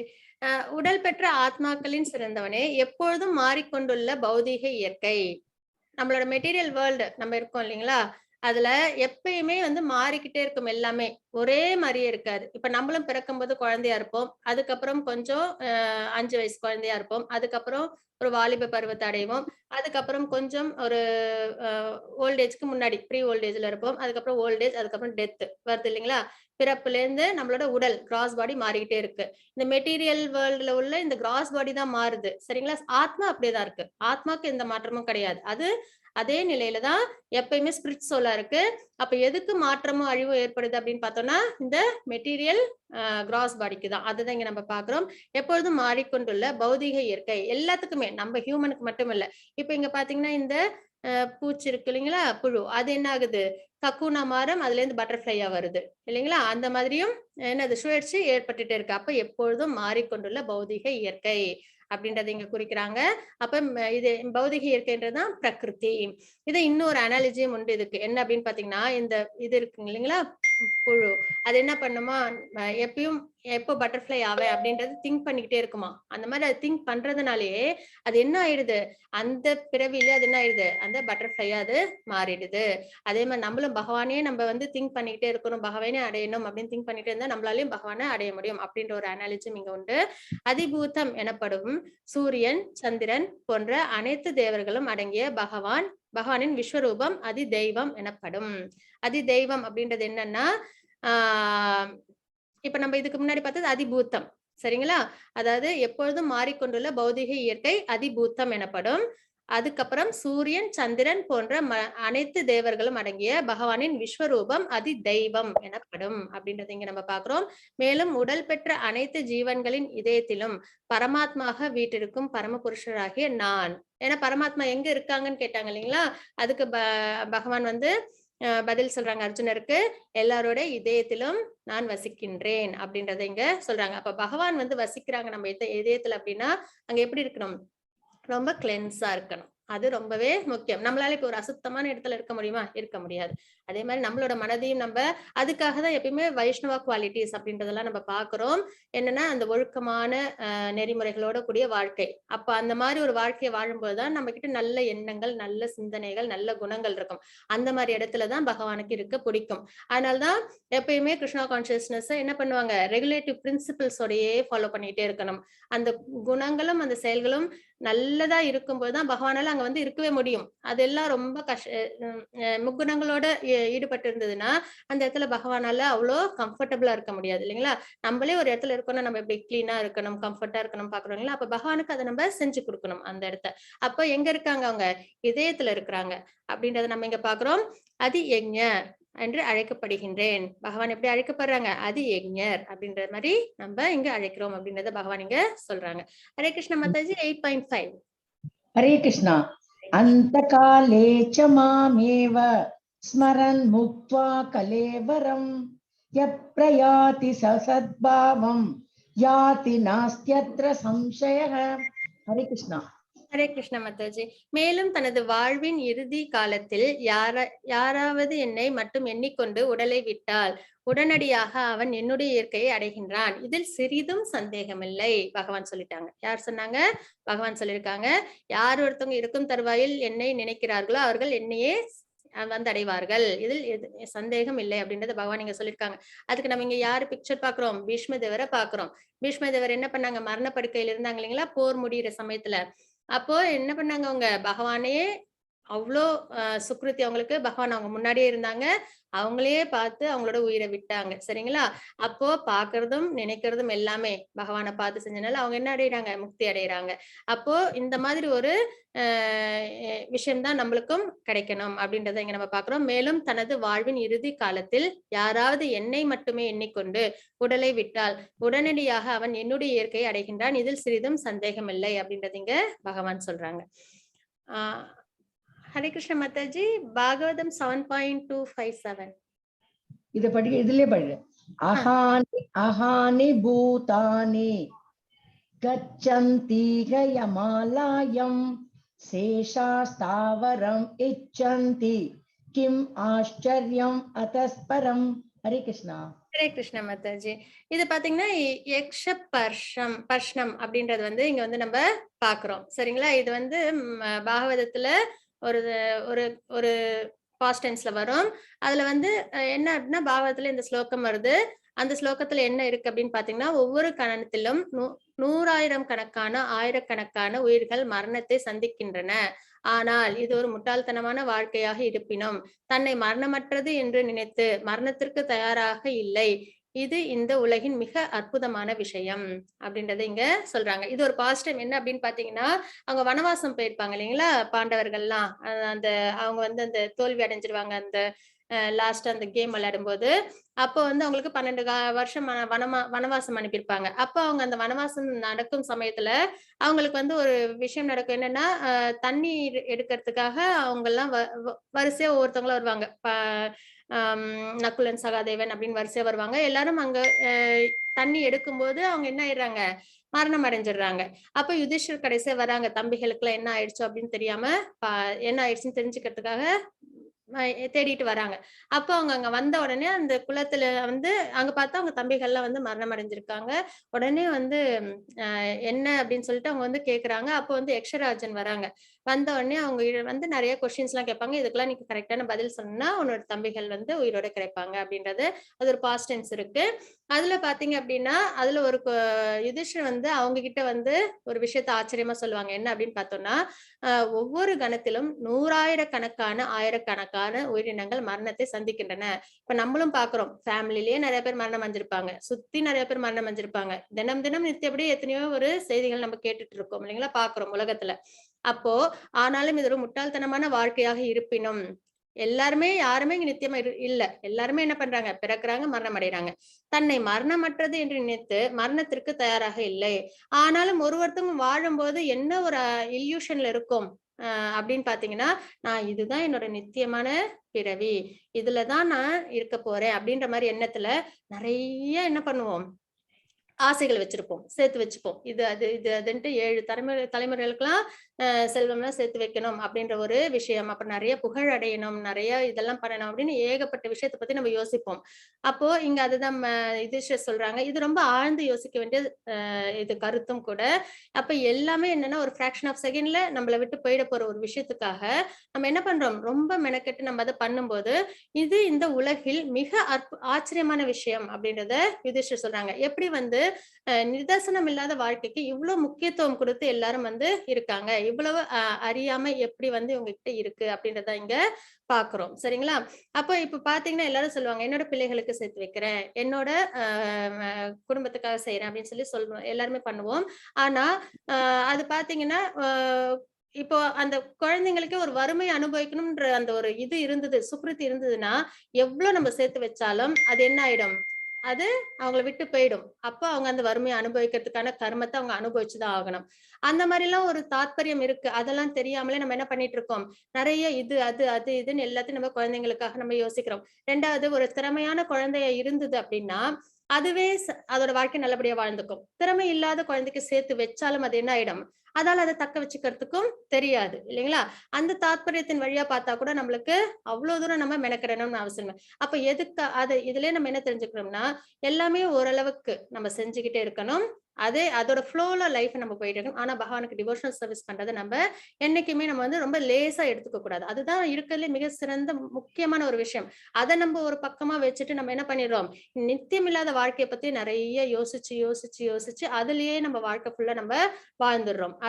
அதுதான் இங்க வந்து யுதிஷ்டர் வந்து இது ஆச்சரியமான விஷயம், அற்புதமான விஷயம், அதாவது ஆச்சரியமான விஷயம் அப்படின்றத இங்க சொல்றாங்க. அப்போ நம்ம இதுல நம்ம என்ன தெரிஞ்சுக்கணும்? இந்த ஸ்லோகத்தை நம்ம ஆழ்ந்து யோசிச்சோம்னா நம்மளுக்கும் அந்த நிதர்சனம் புரியும். நம்மளும் என்ன பண்ணணும் பாத்தீங்கன்னா, நித்தியமான இது சோல், அதுக்கான டிவோஷனல் சர்வீஸ் பண்ணி பகவான் அடைய வைக்கிறது தான் இருக்கலே சிறந்த ஒரு விஷயமா நம்மளும் பார்க்கணும் அப்படின்றது நம்ம இந்த ஸ்லோகத்திலே நம்ம புரிஞ்சுக்க வேண்டிய ஒரு விஷயமா இருக்கும். हरे कृष्ण माताजी 8.6 हरे कृष्णा यं यं वापि स्मरन् भावं त्यजत्यन्ते कलेवरं तं तमेवैति कौन्तेय सदा तद्भावभावितः हरे कृष्णा ஹரே கிருஷ்ண மாதாஜி. இந்த ஸ்லோகத்துல இன்னொன்னும் நம்ம குழந்தைங்களுக்கு இந்த மெட்டீரியல் விஷயங்கள் நிறைய சேர்த்து வைக்கிறத விட நம்ம அவங்களுக்கு முக்கியமா நம்மளோட கடமையா நம்ம செய்ய வேண்டிய ஒரே ஒரு விஷயம் என்னன்னா, ஆன்மீகத்துல அவங்களுக்கு நல்ல நாலேஜ கொடுக்கறது, பகவானுக்கு பக்தி தொண்டு எப்படி செய்யறது அப்படின்றத சொல்லி கொடுக்கறது தான் நம்மளுக்கு அவங்களுக்கு செய்யற இருக்கலே உன்னதமான ஒரு விஷயமா இருக்கும். சோ நம்ம என்னைக்குமே நம்மளும் பக்தி தொண்டுல ஈடுபடணும், நம்மளோட குழந்தைகளையும் நம்ம பக்தி தொண்டுல ஈடுபட்டோம். நம்மளோட ஃபேமிலியில ஹஸ்பண்டா இருக்கட்டும், ஒய்ஃபா இருக்கட்டும், குழந்தைங்களா இருக்கட்டும், அவங்களை இந்த டிவோஷனல் சர்வீஸ்ல கொண்டு வரோம் பாத்தீங்களா, அதுதான் இருக்கிறதுலே நம்ம செய்யற நல்ல ஒரு விஷயம். அவங்களுக்கு நம்ம ஏதாவது ஒரு நல்லது செய்யணும்னு நினைச்சோம்னா நம்ம செய்யற ஒரு உன்னதமான ஒரு விஷயம்ன்றது அதுதான். அது நம்மளோட ரெஸ்பான்சிபிலிட்டியும் கூட. அதுதான் நம்ம இந்த ஸ்லோகத்திலே நம்ம தெரிஞ்சுக்கிட்டு நம்ம அதுக்கான விஷயத்த செய்யறதும் கூட. அதுக்கப்புறம் இங்க என்ன 8.6ல என்ன நம்ம பாக்குறோம் அப்படின்னு பாத்தீங்கன்னா, ஒருவன் தனது உடலை விடும் பொழுது எந்த நிலையை எண்ணுகிறானோ ஐயமின்றி அந்த நிலையை அவன் அடைகின்றான் அப்படின்றத இங்க நம்ம பாக்குறோம். இதுக்கு ஒரு ஸ்டோரியோட பார்த்தோம்னா நம்மளுக்கு இன்னும் ஈஸியா புரியும். சரிங்களா? இதுவும் பாத்தீங்க அப்படின்னா பாகவதத்துல 5th cantoல 9th chapterல வர பாஸ்ட் டைம்ஸ் ஜடபரதரின் வாழ்க்கை அப்படின்றதுதான் இந்த ஸ்டோரி. பரத மகாராஜோட வாழ்க்கை சரித்திரம். அந்த காலத்துல பாத்தீங்கன்னா யாரா இருந்தாலும் அந்த ஒரு 4 ஸ்டேஜஸ் ஆஃப் லைஃப் அவங்க லீட் பண்ணணும். பிரம்மச்சாரி, கிரகஸ்தா, வானப்பிரஸ்தா, சன்னியாசி. இதுதான் வந்து வாழ்க்கையோட முறை. அப்படிதான் வாழ்வாங்க அப்பெல்லாம். ராஜாவா இருந்தாலுமே அப்படிதான் அவங்க வந்து வாழ்க்கைய வாழ்வாங்க. சரிங்களா? யாரா இருந்தாலும். அப்போ பிரம்மச்சரியம்ன்றது ஆரம்ப நிலை வாழ்க்கை. அதாவது அவங்க குருகுலம் போய் அவங்க வந்து கல்வியெல்லாம் கத்துக்கிறாங்க இல்லைங்களா? ஞானத்தெல்லாம் வளர்த்துக்கிறாங்கல்ல, அது ஆரம்ப நிலை. அதுக்கப்புறம் கிரகஸ்தா, அதுக்கப்புறம் எல்லாரும் மேரேஜ் எல்லாம் பண்ணிட்டு வாழ்க்கையை லீட் பண்றாங்க இல்லைங்களா? அது வந்து கிரகஸ்தாசிரமம் அப்படின்னு சொல்லுவோம். அதுக்கப்புறம் வானப்பிரஸ்தான்றது கொஞ்சம் ஃபேமிலியை விட்டு தள்ளி இருக்கிறது. நல்ல பிள்ளைங்கள்லாம் நல்லா வளர்ந்துட்டாங்க அப்படின்ன உடனே அவங்களுக்கு இப்ப கிங்கா இருந்தா அவங்களுக்கு பட்டாபிஷேகம் எல்லாம் பண்ணிட்டு அதுக்கப்புறம் அவங்க ஒதுங்கி இருப்பாங்க. அதுக்கப்புறம் சந்நியாசம்ன்றது முழுமையா பகவானோட டிவோஷனல் சர்வீஸ்ல ஈடுபடுறது. இதுதான் வந்து ப்ராசஸ் ஆஃப் லைஃப். நான் பிறந்ததுல இருந்து லாஸ்ட் வரைக்கும் ஃபேமிலியோட எல்லாம் இருக்கிறது அந்த காலத்துல தாத்பரியம் கிடையாது. நம்ம ஸ்கிரிப்சர்ஸ்ல அப்படியும் கிடையாது. அப்பப்ப குழந்தைங்களுக்கு அவங்களுக்கு ஒரு நிலை வரும்போது அவங்களோட வாழ்க்கையை பார்த்துக்க சொல்லிட்டு திருப்பி நம்ம என்ன பண்ணணும்னா நம்மளோட டிவோஷனல் சர்வீஸ் நம்ம கண்டினியூ பண்ணணும். இதுதான் வந்து தாத்பரியம் அந்த காலத்துல. அப்படி இருக்கும்போது பரத் மகாராஜும் எப்படின்னா ரொம்பவே சிறந்த ஒரு அரசர், எந்த ஒரு குறையும் இல்ல, நல்லபடியா அவங்க தர்ம வழியில ஆட்சி எல்லாம் பண்ணாங்க, சிறந்த முறையில அவங்க ஆட்சி எல்லாம் பண்ணாங்க. அப்ப அவங்க என்னாச்சு, அவங்களோட குழந்தைங்க எல்லாம் பெரியவங்கள ஆனதுக்கு அப்புறம் அவங்களுக்கு அவங்க முடிசூட்டிட்டாங்க. முடிசூட்டிட்டு இவங்க என்ன பண்ணிட்டாங்க, காட்டுக்கு வந்து தவம் பண்ண ஆரம்பிக்கிறாங்க. டிவோஷனல் சர்வீஸ்ல அவங்கள என்கேஜ் பண்ணிக்கிறாங்க. இப்படி அவங்க வந்துட்டாங்க. அவங்களோட மனைவி, குழந்தைகள், ராஜ்யம், செல்வம், அந்த சொகுசு எல்லாத்தையும் விட்டுட்டாங்க. அந்த கம்ஃபர்ட் எல்லாத்தையும் விட்டுட்டாங்க. விட்டுட்டு வந்து என்ன பண்ணாங்க, பகவானுக்கு டிவோஷனல் சர்வீஸ் பண்றது தன்னை ஈடுபடுத்த ஆரம்பிச்சாங்க. அப்போ ஒரு நாள் என்ன ஆச்சு, அந்த மாதிரி அவங்க வந்து ஒரு குடில் அமைச்சு அங்க அவங்க டிவோஷனல் சர்வீஸ் பண்ணிட்டு இருக்கும்போது ஒரு மான் குட்டி மான் வந்து என்ன பண்ணுச்சுன்னா, அது பிரெக்னெண்டா இருந்தது. அந்த மான் வந்து பின்னாடி சிங்கம் வர சத்தம் கேட்டு அந்த பயத்துல என்ன பண்ணுச்சுன்னா, அந்த பிரெக்னெண்டா இருந்த மாடு வந்து அந்த ஆத்துல போய் விழுந்துருது. அந்த ஆத்துல விழுந்த உடனே அந்த பயத்திலேயே அந்த மானுக்கு வந்து என்ன ஆயிடுது, மானுக்கு வந்து என்ன ஆயிடுதுன்னா, அந்த குட்டி மான் பொறந்துருது. ஆனா அந்த அம்மா மான் வந்து ஆத்துல அடிச்சிட்டு போயிடுது. அப்ப இவங்க பரத் மகாராஜ் வந்து அங்க பாக்குறாங்க. அங்க போய் காப்பாத்துறதுக்கு போறாங்க. ஆனா அந்த தாய் மானை காப்பாத்த முடியல. அந்த குட்டி மானை மட்டும் அவங்களால காப்பாத்த முடியுது. அதுக்கப்புறம் அத கொண்டு வந்து அம்மா இல்லைங்களா அந்த மானுக்கு. அதனால அத வந்து ரொம்ப நல்லா அவங்களே பார்த்து பார்த்து வளர்க்குறாங்க. ரொம்ப ஆசையா வளர்க்குறாங்க. அப்போ அது எப்பயும் டிவோஷனல் சர்வீஸ் பண்றத விட அவங்களுக்கு அந்த மான் குட்டி மேல ரொம்ப பற்றுதல் ஏற்பட்டுருச்சு. அது எங்கேயாவது வெளியில போனா கூட அதுக்கு ஏதோ ஆபத்து வந்திருக்குமோ, அது இன்னும் வரலையே அப்படின்ற மாதிரிலாம் அத வந்து யோசிக்க ஆரம்பிச்சாங்க. அதுக்கப்புறம் அதுக்கு தேவையானதெல்லாம் ஆகாரத்தெல்லாம் குடுக்க ஆரம்பிச்சாங்க. அதுகிட்டயே அதோட டைம ஃபுல்லா ஸ்பெண்ட் பண்ணிட்டாங்க. இப்படி இருக்கும்போது ஒரு தடவ அந்த மான் வந்து போயிடுது. போனதுக்கு அப்புறம் வரவே இல்ல. அந்த கவலையிலேயே இவங்க அந்த மானை ஏதோ விலங்கு அடிச்சு சாப்பிட்டுருச்சோ என்னமோ தெரியலையே, அதுக்கு ஏதோ ஆபத்து வந்துருச்சோ என்னமோ தெரியல, இன்னும் வரலையே அப்படின்ற அந்த எண்ணத்திலேயே அவங்க உடலை விட்டதுனால, அடுத்த ஜென்மத்துல அவங்களுக்கு மான் பிறவி கிடைச்சிருச்சு. அப்போ என்ன ஆயிடுச்சு, இது வந்து ஏதோ ஒரு ஸ்டோரி கிடையாது. இது பாகவதத்துல இருக்கிற ஸ்டோரி, நடந்த ஒரு விஷயம். அப்படின்னும்போது மான் பிறவி கிடைச்சது. ஆனா அவங்க அந்த டிவோஷனல் சர்வீஸ் எல்லாம் பண்ணாங்க இல்லைங்களா, அந்த ஒரு உன்னதமான ஒரு விஷயத்தினால அவங்களுக்கு ஞாபகம் இருந்தது. போன ஜென்மத்துல என்ன பண்ணோம் அப்படின்றது அவங்களுக்கு ஞாபகம் வந்தது. அப்ப அந்த மான் வாழ்க்கையும் அவங்க வாழ்ந்துட்டு, அதுக்கப்புறம் திரும்பி மனித வாழ்க்கை அவங்களுக்கு கிடைச்சது. அப்ப வந்து ஜடபரதர் அப்படின்ற வாழ்க்கை அந்த அந்த மீதி பாதி. அப்போ வந்து என்ன ஆச்சு அப்படின்னு பார்த்தீங்கன்னா, அவங்க இந்த பற்றுதல்னால தானே அவங்களுக்கு அந்த மாரி ஒரு பிறவி கிடைச்சது, மான் பிறவி. அப்போ பற்றுதலே இல்லாம ரொம்ப ஜாக்கிரதையா, சர்வ ஜாக்கிரதையா அவங்க வாழ்க்கைய அவங்க வாழ்ந்துட்டு இருந்தாங்க. அப்போ வந்து அதுதான் இங்க வர பாயிண்ட்ஸ். மானின் உடலை துறந்து மீண்டும் மறுபிறவி. அங்க வந்து என்னன்னா, அங்கிரசா முனிவரின் பிராமண குலத்தில் பிறத்தல். யாரோட குலத்துல பிறக்குறாங்கன்னா, அங்கிரஸ் அப்படின்ற முனிவரோட குலத்துல அவங்க பிறக்குறாங்க. பகவானின் கருணையால் முற்பிறவி நினைவில் இருந்தது. அப்பயும் அவங்களுக்கு முற்பிறவி, அதாவது பரதரா இருந்தாங்க. அதுக்கப்புறம் மானோட பற்றுதல் ஏற்பட்டதுனால மான் பிறவி கிடைச்சது. அதுக்கப்புறம் மறுபடியும் என்ன பண்ணிட்டாங்க, அந்த மான் பிறவி முடிஞ்சதுக்கு அப்புறம் இப்போ ஒரு பிறவி எடுத்திருக்காங்க. அந்த எல்லாமே ஞாபகம் இருந்ததுனால அவங்க என்ன பண்ணாங்க, முழுக்க முழுக்க அவங்களோட மனம் முழுக்க பகவானோட நினைவுல இருந்தது. மன்னர் லகுகர்ணரின் பல்லக்கை ஜடபரதர் சுமந்து செல்லுதல். இது ஒரு பாஸ்ட் டைம் அப்ப நடந்தது. அப்போ ஜடபரதர் ஒரு நாள் அந்த பக்கம் இருந்தப்போ, அப்போ அந்த பக்கமா மன்னர் வந்து வந்துட்டு இருந்தாங்க. அவங்க பல்லக்க தூக்கறதுக்கு ஒரு ஆள் குறைஞ்சது. உடனே ஜடபரதரை கூப்பிட்டு பல்லக்கு தூக்கு அப்படின்னு சொல்லி சொன்னாங்க. உடனே அவங்க என்ன பண்ணாங்கன்னா, வழியில எறும்புலாம் நிறைய இருந்ததுனால பல்லக்கு வந்து பார்த்து பார்த்து அவங்க வந்து எறும்பை மிதிக்காம பல்லக்க தூக்கிட்டு போனாங்க. அப்போ ராஜாவுக்கு வந்து அது வந்து கம்ஃபர்டபுளா இல்ல. ரொம்ப குலுங்குச்சு பல்லக்கு. உடனே வந்து ராஜாவுக்கு கோவம் வந்துருச்சு. நீ பல்லக்க தூக்க தெரியுமா தெரியாதா, நீ வந்து இந்த மாதிரி தூக்கிட்டு போறியே அப்படின்னு சொல்லி அவங்க வந்து இது கண்டிக்கிறாங்க. அப்போ வந்து ஜடபரதர் வந்து அவங்களுக்கு ஆத்ம ஞானத்தை சொல்றாங்க.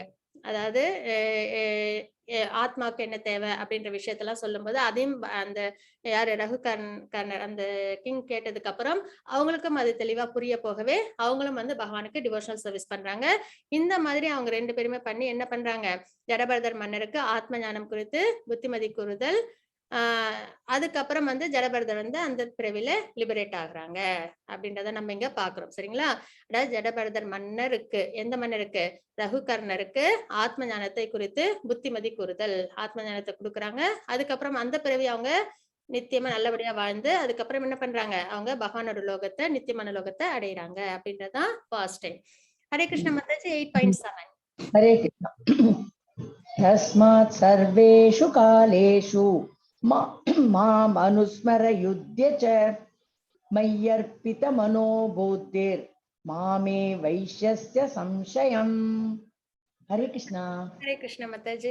எனவே அர்ஜுனா, என்னை இந்த கிருஷ்ண உருவில், இப்ப அர்ஜுனர்கிட்ட பேசிட்டு இருக்காங்க. என்னை இந்த கிருஷ்ண உருவில் எப்பொழுதும் எண்ணிக்கொண்டு அதே சமயம் உனக்கு விதிக்கப்பட்ட கடமையான போரிடுதலை செய்வாயாக அப்படின்றது இங்க பகவான் வந்து அர்ஜுனருக்கு இன்ஸ்ட்ரக்ஷன்ஸ் கொடுக்குறாங்க. என்ன நினைச்சுக்கோ, ஆனா உன்னோட போரை நீ பண்ணு. அதான் நம்மளுக்கும் கொடுக்குற பிரிஸ்கிரைப் டியூட்டி. என்ன நம்மளுக்கும் கொடுக்குற இன்ஸ்ட்ரக்ஷன்ஸ் என்னன்னா, மனசுல பகவான் என்னைக்கு நித்தியமா நினைச்சிட்டு நம்மளோட வாழ்க்கைக்கான தேவையான கடமைகள் நமக்கு என்ன இருக்கோ அதை நம்ம ப்ராப்பரா செஞ்சுக்கிட்டே இருக்கணும் அப்படின்றத நம்ம இங்க தெரிஞ்சுக்கிறோம்.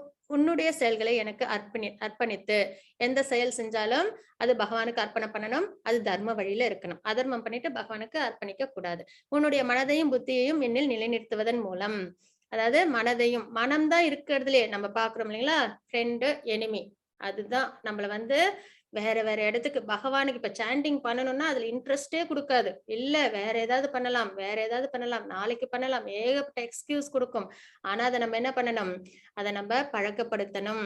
பற்றுதல் இல்லாம நம்ம பழக்கப்படுத்தணும். அதுதான் பகவான் நம்மளுக்கு 6th சாப்டர்ல கொடுத்த இன்ஸ்ட்ரக்ஷன் இல்லைங்களா. அர்ஜுனர் சொன்னப்போ என்ன சொன்னாங்க அர்ஜுனர், எனக்கு வந்து காத்த கூட நான் அடக்கிடுவேன், ஆனா மனதை என்னால கட்டுப்படுத்த முடியாது அப்படின்னு சொன்னாங்க இல்லைங்களா. அதுக்கு பகவான் என்ன சொன்னாங்க, பற்றுதல் இல்லாம டிட்டர்மினண்டா இருந்தா அதுவும் வழிக்கு வரும் அப்படின்னு. அப்போ டிவோஷனல் சர்வீஸ் தாண்டி வேற எதையுமே மனசுக்கு கொடுக்க கூடாது. நம்மளோட கடமைகளை செய்யலாம், அது கூட டிவோஷனல் சர்வீஸ் அதுதான் அதுக்கு நம்ம கொடுக்கணும். வேற எதையும் நம்ம கொடுத்தோம்னா ஒரு சின்ன குழந்தை கையில கத்திய கொடுக்குற மாதிரி, அது அவ்வளவு ஆபத்து இல்லை இல்லைங்களா. அது என்ன பண்ணிடும், ஐ மீன் அது அவ்வளவு சேஃப் இல்லை, ஆபத்துல கொண்டு வந்து முடிச்சிடும். அதே மாதிரிதான் நம்ம மனதை நம்ம எப்படி வச்சுக்கணும், ரொம்ப ஒரு சின்ன குழந்தை மாதிரி இருக்கும் அது. அதை நம்ம நல்ல வழியில எப்பயுமே கொண்டு போகணும். அது நம்ம கையில தான் இருக்கு அப்படி. அதுக்கப்புறம் உன்னுடைய மனத்தையும் புத்தியையும் எண்ணில் நிலைநிறுத்துவதன் மூலம் நீ என்னையே அடைவா என்பதில் ஐயமில்லை அப்படின்றது இங்க பகவான் சொல்றாங்க. சரிங்களா. ஹரே கிருஷ்ண மாதாஜி. 8.8 हरे कृष्ण। अभ्यास योग युक्तेन चेतसा नान्यगामिना परमं पुरुषं दिव्यं याति पार्थानुचिन्तयन्। हरे कृष्णा. ஹரே கிருஷ்ண மாதாஜி.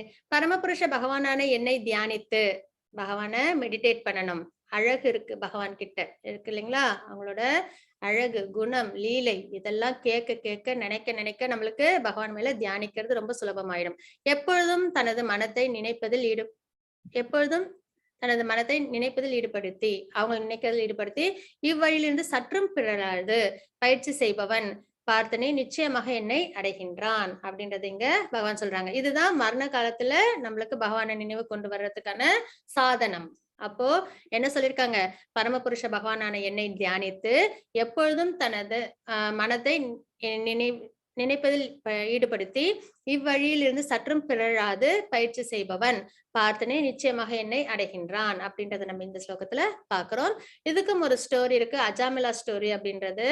இதுல என்ன அப்படின்னு பாத்தீங்கன்னா, அஜாமிலான்றவங்க ஒரு நல்ல பிராமண குடும்பத்துல பிறந்த ஒரு பிராமணர். எல்லாமே ரொம்ப கரெக்டா அவங்களும் பிராமணர், அவங்களுக்கு என்ன முறையோ அந்தபடி அவங்க வாழ்க்கை அவங்க ரொம்ப சிறப்பா வாழ்ந்துட்டு இருக்காங்க. பிராமணர்களுக்கு ஏத்த அந்த தாத்பரியத்தோட அவங்க வாழ்ந்துட்டு இருக்காங்க. அப்போ அவங்களுக்கும் மேரேஜ் ஆயிடுச்சு, குழந்தைங்க எல்லாம் இருக்காங்க.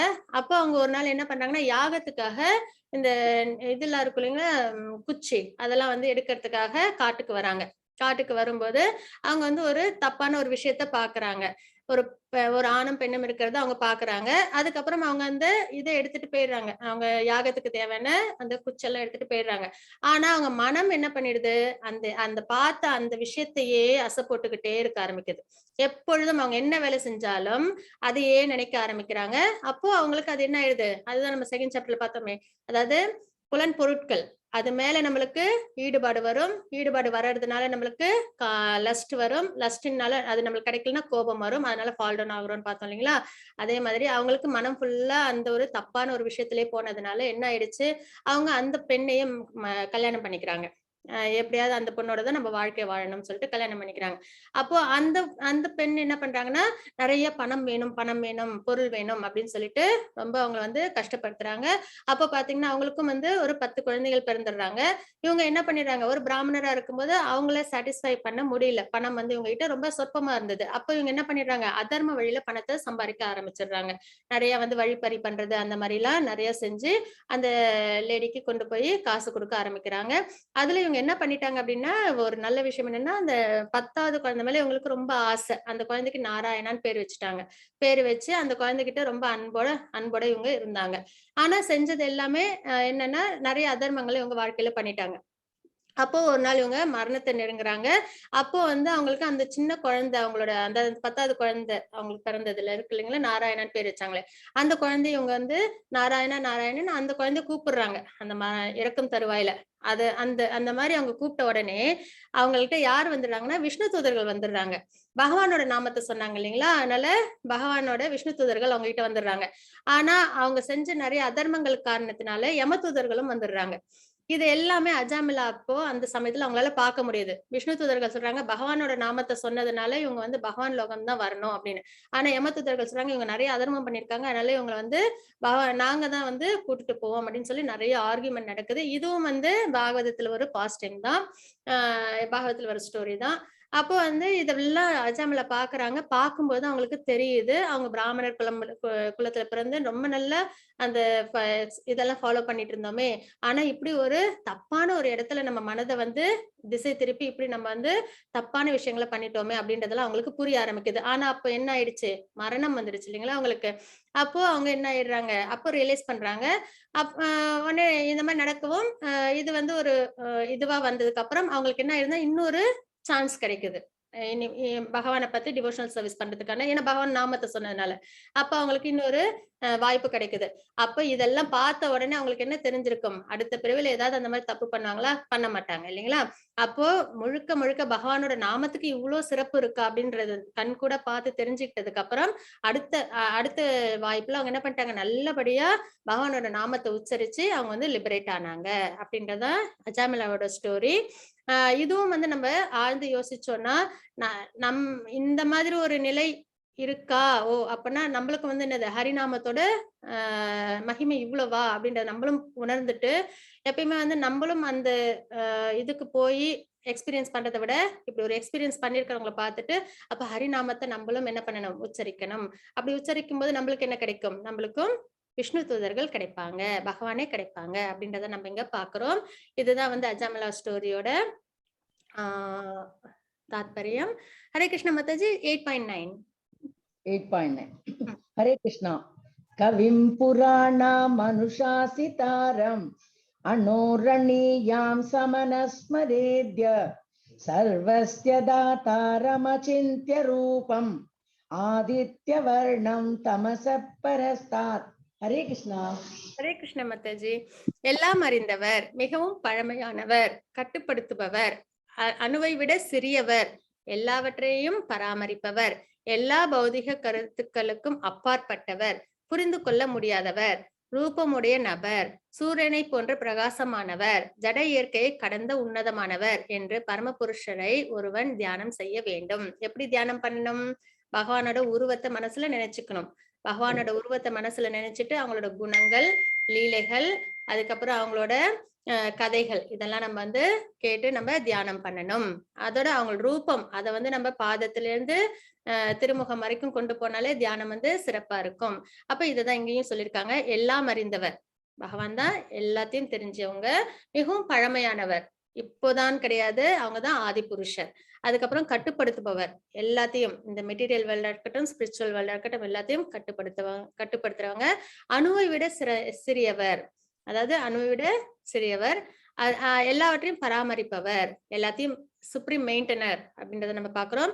எல்லா பௌதிக கருத்துக்களுக்கும் அப்பாற்பட்டவர். மெட்டீரியல் வேர்ல்டு இருந்தாலும் அதுக்கும் பகவானுக்கும் எந்த ஒரு சம்பந்தமும் கிடையாது. எதனால அப்படின்னா அவங்க கிட்ட இந்த முக்குணங்களும் நெருங்கவே முடியாது. ஏன்னா முக்குணங்களை படைச்சதே அவங்கதான். அதனால அவங்க கிட்ட அவங்க வந்து என்னது பௌதிக கருத்துக்களுக்கு அப்பாற்பட்டவர், புரிந்து கொள்ள முடியாதவர். நம்மளால புரிஞ்சுக்க முடியுமானா நம்மளால அவ்வளவு ஈஸியா பகவானை புரிஞ்சுக்க முடியாது. காரணம் நம்ம இந்த முக்குணங்களுக்கு அடிமைகள். சரிங்களா? அதுக்கப்புறம் நம்ம கிட்ட 4 குறைகள் உண்டு. இல்யூஷன் புரியாம இருக்கிறது, அதாவது குழப்பத்துல இருக்கிறது. அதுக்கப்புறம் இம்பர்ஃபெக்ட் சென்சஸ்.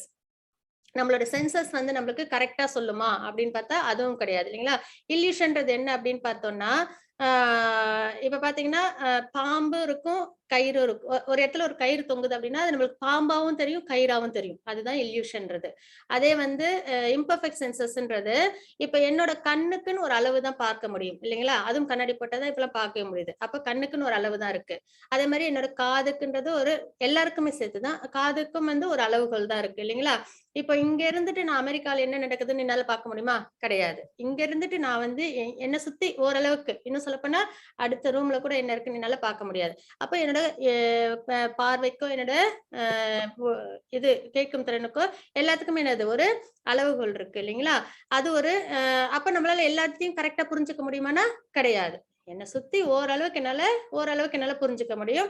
அது மேல இல்யூஷன், இம்பர்ஃபெக்ட் சென்சஸ் இது 2ம் ஆயிடுச்சு. அதுக்கப்புறம் சீட்டிங் ப்ரொபென்சி. நம்ம எப்பயுமே நல்லவங்களா தான் இருப்போம். ஆனா அந்த நேரம் வரும்போது நம்ம எப்படி பிஹேவ் பண்றோம்? அது வந்து ரொம்பவே முக்கியமான ஒரு விஷயம். எல்லாமே நல்லதாவே செஞ்சுட்டே இருப்போம். ஆனா அந்த ஒரு நேரம் அப்படின்றது நம்மளுக்கு அந்த நேரத்துல தான் நம்மள ஜட்ஜ் பண்ண முடியும். அதுக்கப்புறம் மிஸ்டேக்ஸ். நெறைய நம்ம தப்புக்களும், தவறுகளும் கூட செய்ற வாய்ப்புகள் நம்மளுக்கு உண்டு. இல்லைங்களா? இந்த மாதிரி இந்த 4 டிஃபெக்ட்ஸ் வந்து மனிதர்களுக்கு, அதாவது லிவிங் என்டிட்டீஸ்க்கு உண்டு. ஒண்ணு வந்து இல்யூஷன். அத புரியாம இருக்கிறது. அதுக்கப்புறம் இம்பர்ஃபெக்ட் சென்சஸ். சென்சஸால எல்லாமே நம்மளால கரெக்ட்டா தெரிஞ்சுக்க முடியும்னா கிடையாது. அதுக்கும் ஒரு லிமிட்டேஷன்ஸ் இருக்கு.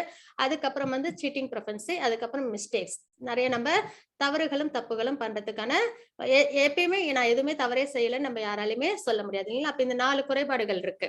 அப்போ அத வச்சுக்கிட்டு நம்மளால பகவான முழுமையா புரிஞ்சுக்க முடியுமான்னா, மிகவும் கடினம். அதே மாரி ரூபமுடைய நபர். பகவானுக்கு உருவம் இருக்கு. சூரியனை போன்று பிரகாசமானவர். நம்மளுக்கு தெரிஞ்சு யாரு ரொம்ப பிரகாசம்? சூரியன் தான் இல்லைங்களா? விளக்கு ஒளியோ, இல்ல அ சந்திரனோ, நட்சத்திரமோ இதெல்லாம் நம்மளுக்கு தெரியும்.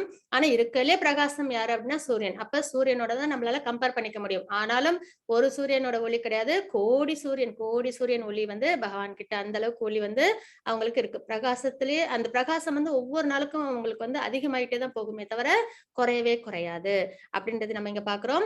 ஜட இயற்கை கடந்த உன்னதமானவர். ரினவுன்ஸ்டு பெர்சன் அப்படின்றது நம்ம இங்க பார்க்கிறோம். இந்த புருஷரை ஒருவன் தியானம் செய்ய வேண்டும். இதெல்லாம் நினைச்சு பகவான் நம்ம தியானம் செய்யணும். சாண்டிங் பண்ணும்போது வேற எதையும் யோசிக்காம நம்ம வந்து இதெல்லாம் நினைச்சு சாண்டிங் பண்ணும்போது பகவானோட நம்மளால முழுமையா கனெக்ட் ஆக முடியும்.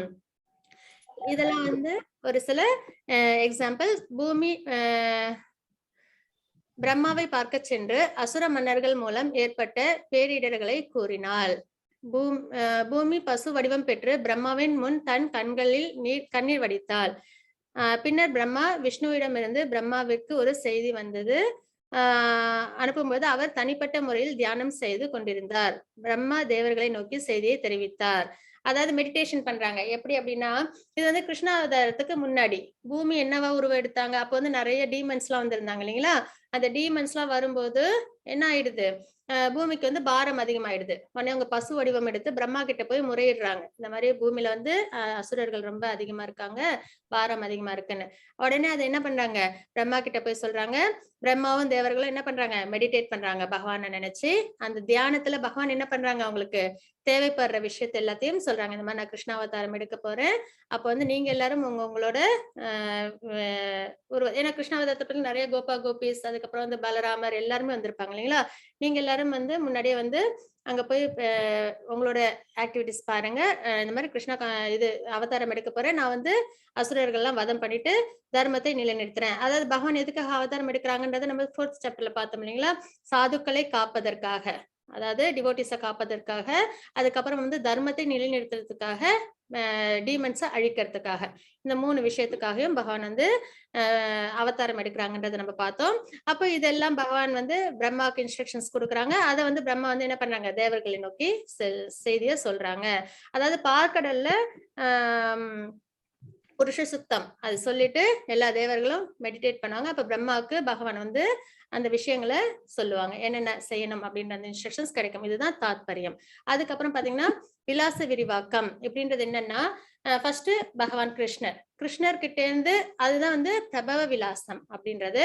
அதுல இருந்து வர்றது ஃபர்ஸ்ட் இன்கார்னேஷன் பாத்தீங்கன்னா பலராமர், அதுதான் வந்து வர்றது. அது வந்து வைபவ பிரகாசம். அப்புறம் அதுல இருந்து தோன்றினவங்க தான் யார் யார் அப்படின்னு பார்த்தோம்னா, சங்கர்ஷ்ணர், அனிருத்தர், வாசுதேவர், பிரத்யும்னர், இந்த 4 வடிவம் வரும். சரிங்களா? அதாவது ஃபர்ஸ்ட் கிருஷ்ணர்கிட்ட இருந்து பலராமர்ல இருந்து சங்கர்ஷ்ணர், வாசுதேவர், அதுக்கப்புறம் வந்து பிரத்யும்னன், அனிருத்தர். அப்புறம் மறுபடியும் சங்கர்ஷ்ணர்ல இருந்து மகாவிஷ்ணு வருவாங்க. மகாவிஷ்ணுல இருந்து மறுபடியும் சங்கர்ஷ்ணர், பிரத்யும்னர், வாசுதேவர், அனிருத்தர் இந்த மாதிரி 4 வந்து பிரிவாங்க. அதுல இருந்து நம்ம மகாவிஷ்ணு இருந்து அதுக்கப்புறம் மெட்டீரியல் வேர்ல்டு அதெல்லாம் வந்து நம்மளுக்கு கிடைக்கும். சரிங்களா? ஃபர்ஸ்ட் கிருஷ்ணர், அதுக்கப்புறம் பலராமர், பலராமர்ல இருந்து 4 இன்கார்னேஷன் வரும். அதுல இருந்து நாராயணர் வருவாங்க. நாராயணர் கிட்ட இருந்து மறுபடியும் 4 இன்கார்னேஷன் வரும். அந்த சங்கர்ஷ்ணர்ல இருந்து மறுபடியும் யார் வருவாங்கன்னு பாத்தீங்கன்னா மகாவிஷ்ணு. மகாவிஷ்ணுல இருந்து இந்த உலகம் எல்லாம் உருவாக்கப்படும் அப்படின்றத நம்ம இங்க பாக்குறோம். பிரபவ வெளிப்பாடுகள் முழுமையாக ஆற்றல் மிக்கவை, வைபவ வெளிப்பாடுகள் ஓரளவு சக்தி வாய்ந்தவை. அதாவது பிரபவ வெளிப்பாடு அப்படின்னு இருக்கு இல்லைங்களா, கிருஷ்ணர் அவங்கதான் வந்து ஆற்றல் மிக்கவர். வைபவ வெளிப்பாடு அப்படின்றதெல்லாம் அதுக்கப்புறம் வர இன்கார்னேஷன்ஸ். ஓகேங்களா? அதான் நம்ம இங்க பாக்குறோம். ஹரே கிருஷ்ண மாதாஜி 8.15. ஹரே கிருஷ்ணா. மாமுபேத்ய புனர்ஜன்ம துக்காலயமசாஸ்வதம் நாப்னுவந்தி மகாத்மான சம்சித்திம் பரமாம் கதாஹ. ஹரே கிருஷ்ணா. ஹரே கிருஷ்ண மாதாஜி. இதுல இருந்து இப்ப இந்த ஸ்லோகத்தின் மூலியமா நம்ம என்னெல்லாம் பாக்குறோம் அப்படின்னு பாத்தீங்கன்னா, மெட்டீரியல் வேர்ல்டுக்கும் ஸ்பிரிச்சுவல் வேர்ல்டுக்குமான வித்தியாசத்தை பகவான் இங்க சொல்லிட்டு இருக்காங்க.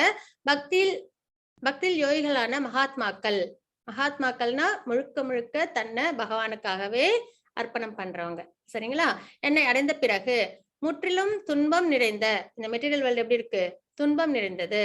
4 வகையான துன்பங்கள், பர்த், டெத், ஓல்டேஜ், டிசீஸ். இது எல்லா லிவிங் என்டிட்டிக்கும். தனிப்பட்ட பிரச்சனைகள்ன்றது வேற, அது நம்ம கர்மானால வர்றது.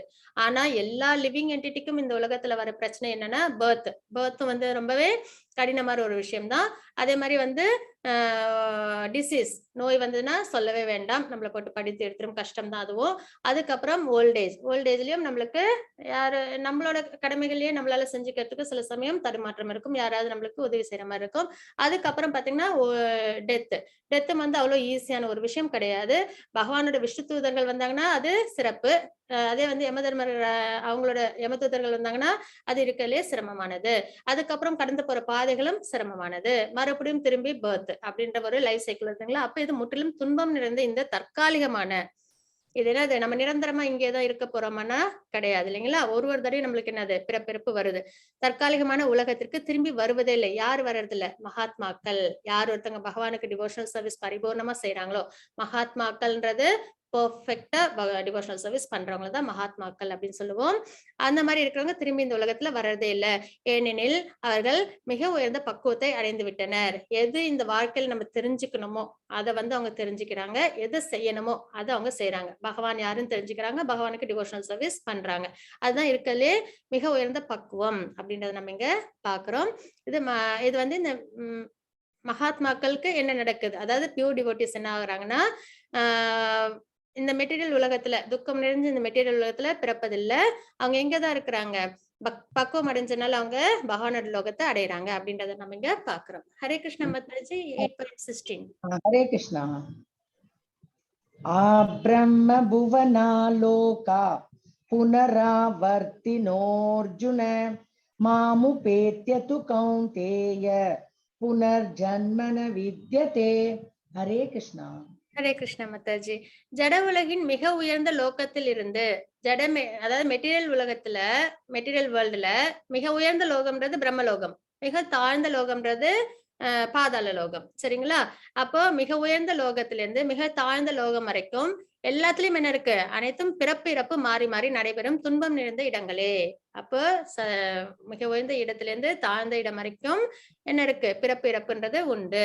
ஆனால் குந்தியின் மகனே, என்னுடைய இடத்தை அடைபவன் என்றும் மறுபிறவி எடுப்பதில்லை அப்படின்றது இங்க பகவான் சொல்றாங்க. மெட்டீரியல் வேர்ல்டுல இருந்தா திரும்ப திரும்ப பிறப்பு இறப்பு உண்டு, ஆனா பகவானோட லோகத்தை அடைஞ்சவங்களுக்கு பிறப்பு இறப்பு கிடையாது அப்படின்றத பகவான் இங்க சொல்றாங்க. கலவரம் நிறைந்த சொர்க்கத்திலையும் நம்மளுக்கு என்ன நிறைய பாக்குறோங்களா, தேவர்கள் அசுரர்கள் சண்டையெல்லாம் கேள்விப்படுறோம், நம்ம நிறைய ஸ்கிரிப்சர்ஸ்ல எல்லாம் தெரிஞ்சுக்கிறோம். அப்ப அங்கேயும் என்ன இருக்கு? கலவரம் இருக்கு. அப்போ பூமியில கேட்கவே வேண்டாம், நம்மளே நிறைய பாக்குறோம் கலவரம் நிறைந்த பூமி. அது மாதிரி நரகமோ மிகவும் கொடுமையானது. அங்க நம்ம செய்யற தப்புகளுக்கு எந்தெந்த ஜீவாத்மாக்கள் தப்பு பண்றாங்களோ அவங்களுக்கு அங்க தண்டனைகள் கிடைக்குது. அப்ப அதுவும் என்னது? கொடுமையானது. அப்ப இது எல்லாமே இருக்கிற இந்த உலகம் என்னது? மெட்டீரியல் உலகம். இது எதுவுமே இல்லாம நித்தியமான சந்தோஷத்தை கொடுக்கறது, ப்ரொடெக்ஷனை கொடுக்கறது பகவானோட உலகம் அப்படின்றத நம்ம இங்க பாக்குறோம். ஹரே கிருஷ்ண மாதாஜி 8.17 to 19. ஹரே கிருஷ்ணா. सहस्रयुगपर्यन्तम् अहर्यत् ब्रह्मणो विदुः रात्रिं युगसहस्रान्तां तेहोरात्रि विदो जनाः अव्यक्तात् व्यक्तय सर्वा प्रभवन्त्यहरागमे रात्र्यागमे प्रलीयन्ते तत्रैवाव्यक्तसंख्यके भूतग्रामस एवायं भूत्वा भूत्वा प्रलीयते रात्र्यागमे वशः पार्थ प्रभवत्यहरागमे. हरे कृष्णा. ஹரே கிருஷ்ண மாதாஜி. இது எல்லாமே பகவான் சொல்ற வார்த்தைகள், நம்ம ஸ்கிரிப்சர்ஸ்ல இருக்கிற வார்த்தைகள். அதனால இதுல எல்லாமே நம்மளுக்கு நம்பிக்கையோட நம்ம இதை ஃபாலோ பண்ணணும். மனித கணக்கின்படி 1000 யுகங்களை கொண்ட காலம் பிரம்மாவின் பகலாகும். நம்ம 4th சாப்டர்ல பார்த்தோம் இல்லைங்களா, பிரம்மாவோட லைஃப் டைம், அப்புறம் வந்து சதுர் யுகங்கள் பத்தி பார்த்தோம். அப்ப பாத்தீங்கன்னா 4 யுகங்கள், சத்தியுகம், திரேதாயுகம், துவாபரயுகம், கலியுகம். இது 4ம் 1000 சுழற்சி எடுக்கும்போது ஒரு டே பிரம்மாவுக்கு. அதே மாதிரி திரும்பி ஒரு 1000 சுழற்சி எடுக்கும்போது பிரம்மாவோட ஒரு நைட்டு. அப்போ 2000 சுழற்சி இந்த சத்துரு யுகங்கள் எடுக்கும்போது அது என்ன ஆயிடுது, பிரம்மாவோட ஒரு முழு நாளா நம்ம கருதுறோம். சரிங்களா? அப்போ ஒரு பிரம்மாவோட டே முடிகிற வரைக்கும், அதாவது இப்ப நம்மளுக்கு டே அப்புறம் நைட் இருக்கு இல்லைங்களா, அதே மாதிரி பிரம்மாவோட டே முடிஞ்ச உடனே என்ன ஆயிடும், ஒரு சின்ன ஒரு பிரளயம் ஏற்படும். அப்ப பாத்தீங்கன்னா 3 லோகங்களும் தண்ணிக்குள்ளார மூழ்கி போயிடும். அதுக்கப்புறம் மறுபடியும் பிரம்மாவோட பகல் ஆரம்பிக்கும் போது மறுபடியும் எல்லாமே கிரியேட் ஆகும். சரிங்களா? இது ஒரு அனிகிலேஷன். அதுக்கப்புறம் இன்னொன்னு என்ன அப்படின்னு பாத்தீங்கன்னா, பிரம்மாவோட ஒரு லைஃப் 100 இயர்ஸ் பிரம்மா வாழ்வாங்க. அதாவது 311 ட்ரில்லியன், அதுக்கப்புறம் வந்து 40 பில்லியன் இயர்ஸ் வந்து பிரம்மாவோட லைஃப் டைம், நம்ம பூமியோட இயர்ஸ கணக்கு வச்சு பார்க்கும்போது. அப்போ அதுக்கப்புறம் ஒரு பிரம்மாவோட லைஃப் முடியறதுக்கு அப்புறம் ஒரு பிரளயம் வரும். அது வந்து மகா பிரளயம் அப்படின்றத நம்ம பாக்குறோம். அதுக்கப்புறம் இந்த ஒருத்தவங்க இறக்குறோம் இல்லைங்களா, அப்போ ஒரு அனிகிலேஷன், இன்னொரு புது பிறவி எடுக்கிறதுக்கும் முன்னாடி இந்த பிறவி போகுது இல்லைங்களா, அந்த ஒரு டெத்தும் வந்து ஒரு அனிகிலேஷன். இன்னொன்னு என்னன்னா, மொத்தமா இந்த கிராஸும் ஷட்டலும் விட்டுட்டு நம்ம வந்து பகவான் லோகம் அடையிறோம் பாத்தீங்களா, அது ஒரு அனிகிலேஷன். அதாவது பகவான் லோகத்துக்கு அதோட நம்ம போயிடுறோம். இந்த மாதிரி 4 விஷயங்கள் இருக்கு. அதுதான் இங்க நம்ம பாக்குறோம். மனித கணக்கின்படி 1000 யுகங்களை கொண்ட காலம் பிரம்மாவின் ஒரு பகலாகும். அவரது இரவின் காலமும் அது போன்று நீண்டதே.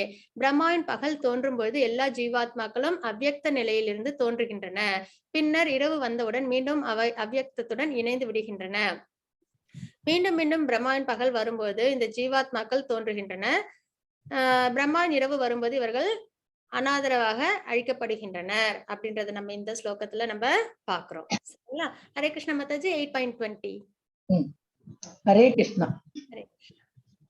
परस्तस्मात्तु भावोऽन्यो व्यक्तो व्यक्तात् सनातनः यः स सर्वेषु भूतेषु नश्यत्सु न विनश्यति. ஹரே கிருஷ்ணா. ஹரே கிருஷ்ண மாதாஜி.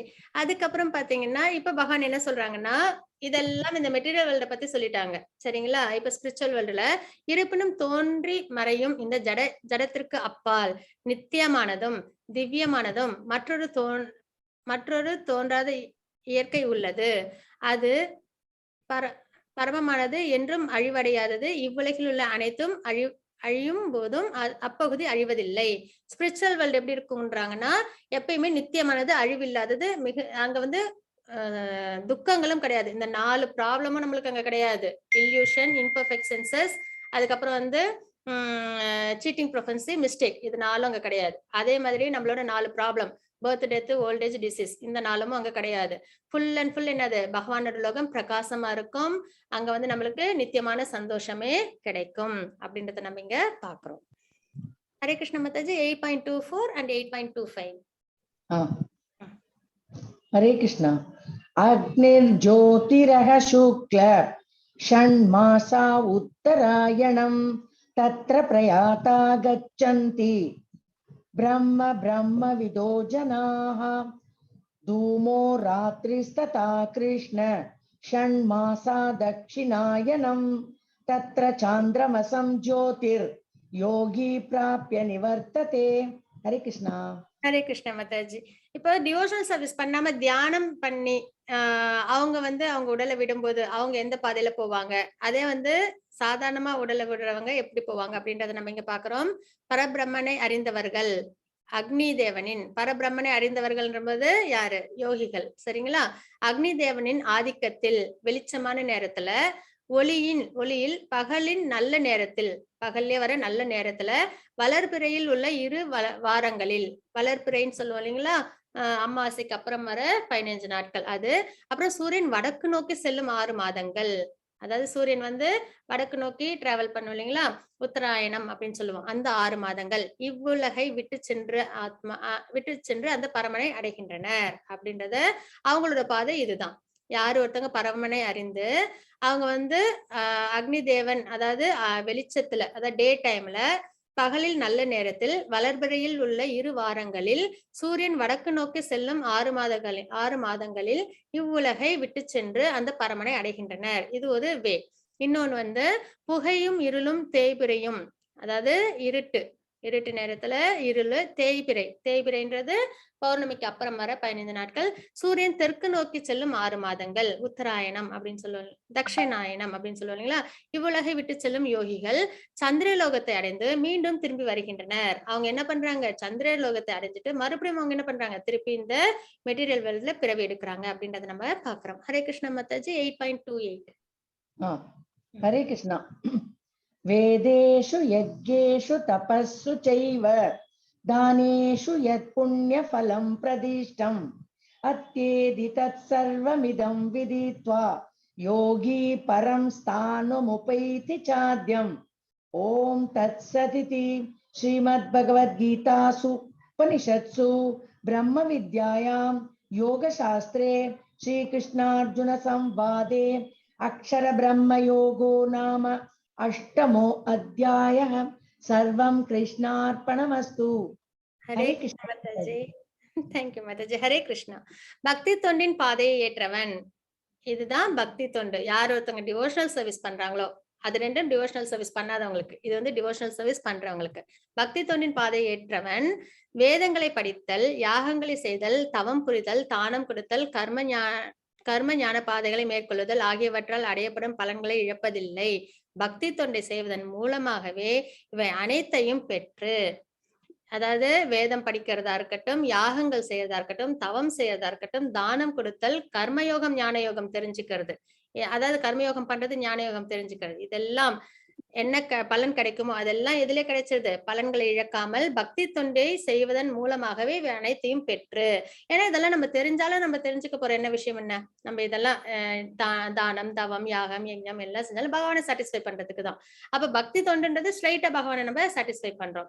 அப்போ பக்தி தொண்டை செய்வதன் மூலமாகவே இவை அனைத்தையும் பெற்று இறுதியில் நித்தியமான உன்னதமான இடத்தை அவன் அடைகின்றான். என்னது? பகவானோட ஸ்பிரிச்சுவல் அபோர்ட் வைகுண்டம் கோலோகம் அவங்க அடைகிறாங்க அப்படின்றதுதான். அப்ப கஷ்டமே பட வேணாம். பகவானுக்கு பக்தி பண்ணால் பகவானை நித்தியமா நம்ம மனசுல நினைச்சுக்கிட்டு பக்தி பண்ணும்போது நம்மளுக்கு பகவானோட லோகமும் பகவானும் நம்மளுக்கு கிடைக்கிறாங்க அப்படின்றத நம்ம இங்க பாக்குறோம்.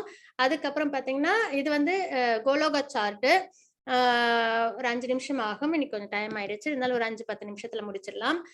இது வந்து பாகவதத்தோட 5th canto அதுல உள்ள ஸ்லோகங்கள் அடிப்படையில செய்யப்பட்ட சார்ட் இது வந்து பகவானோட உலகம், அதாவது மெட்டீரியல் ஸ்பிரிச்சுவல் உலகம் எப்படி இருக்கு அப்படின்றதுதான் இதை நம்ம பாக்குறோம். 3/4 வந்து ஸ்பிரிச்சுவல் வேர்ல்டு தான், 1/4 தான் மெட்டீரியல் வேர்ல்டு. சரிங்களா? இந்த ஒளி வட்டமா இருக்கு இங்க வரைக்கும் தெரியுது இல்லைங்களா? இங்க ஒரு ரவுண்டா இது வரைக்கும் இருக்கிறதெல்லாம் ஸ்பிரிச்சுவல் உலகம். இதுக்கு கீழே இந்த விரஜா நதி இருக்கு இல்லைங்களா? இது கீழே உள்ளதுதான் மெட்டீரியல் உலகம். இப்ப பாத்தீங்கன்னா இந்த இது நம்ம பார்த்தோம்ல, கிருஷ்ணர், அதுக்கப்புறம் பலராமர், அதுக்கப்புறம் 4ஆ பிரிறாங்க. அப்புறம் அதுல இருந்து சங்கர்ஷ்ணர்ல இருந்து மறுபடியும் வந்து நாராயணர் வராங்க, மறுபடியும் 4ஆ பிரிறாங்க, மறுபடியும் அதுல இருந்து மகாவிஷ்ணு வராங்க. அதுல இருந்து இந்த மெட்டீரியல் உலகம் எல்லாம் படைக்கப்படுது அப்படின்றத நம்ம தெரிஞ்சிருக்கோம்.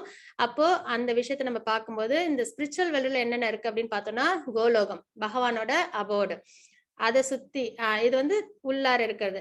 அதுக்கு மேல அதாவது ஒரு லேயரா பார்த்தோம்னா வைகுண்டம் இருக்கும். அது சுத்தி எப்படி இருக்குன்னா பிரம்மஜோதி.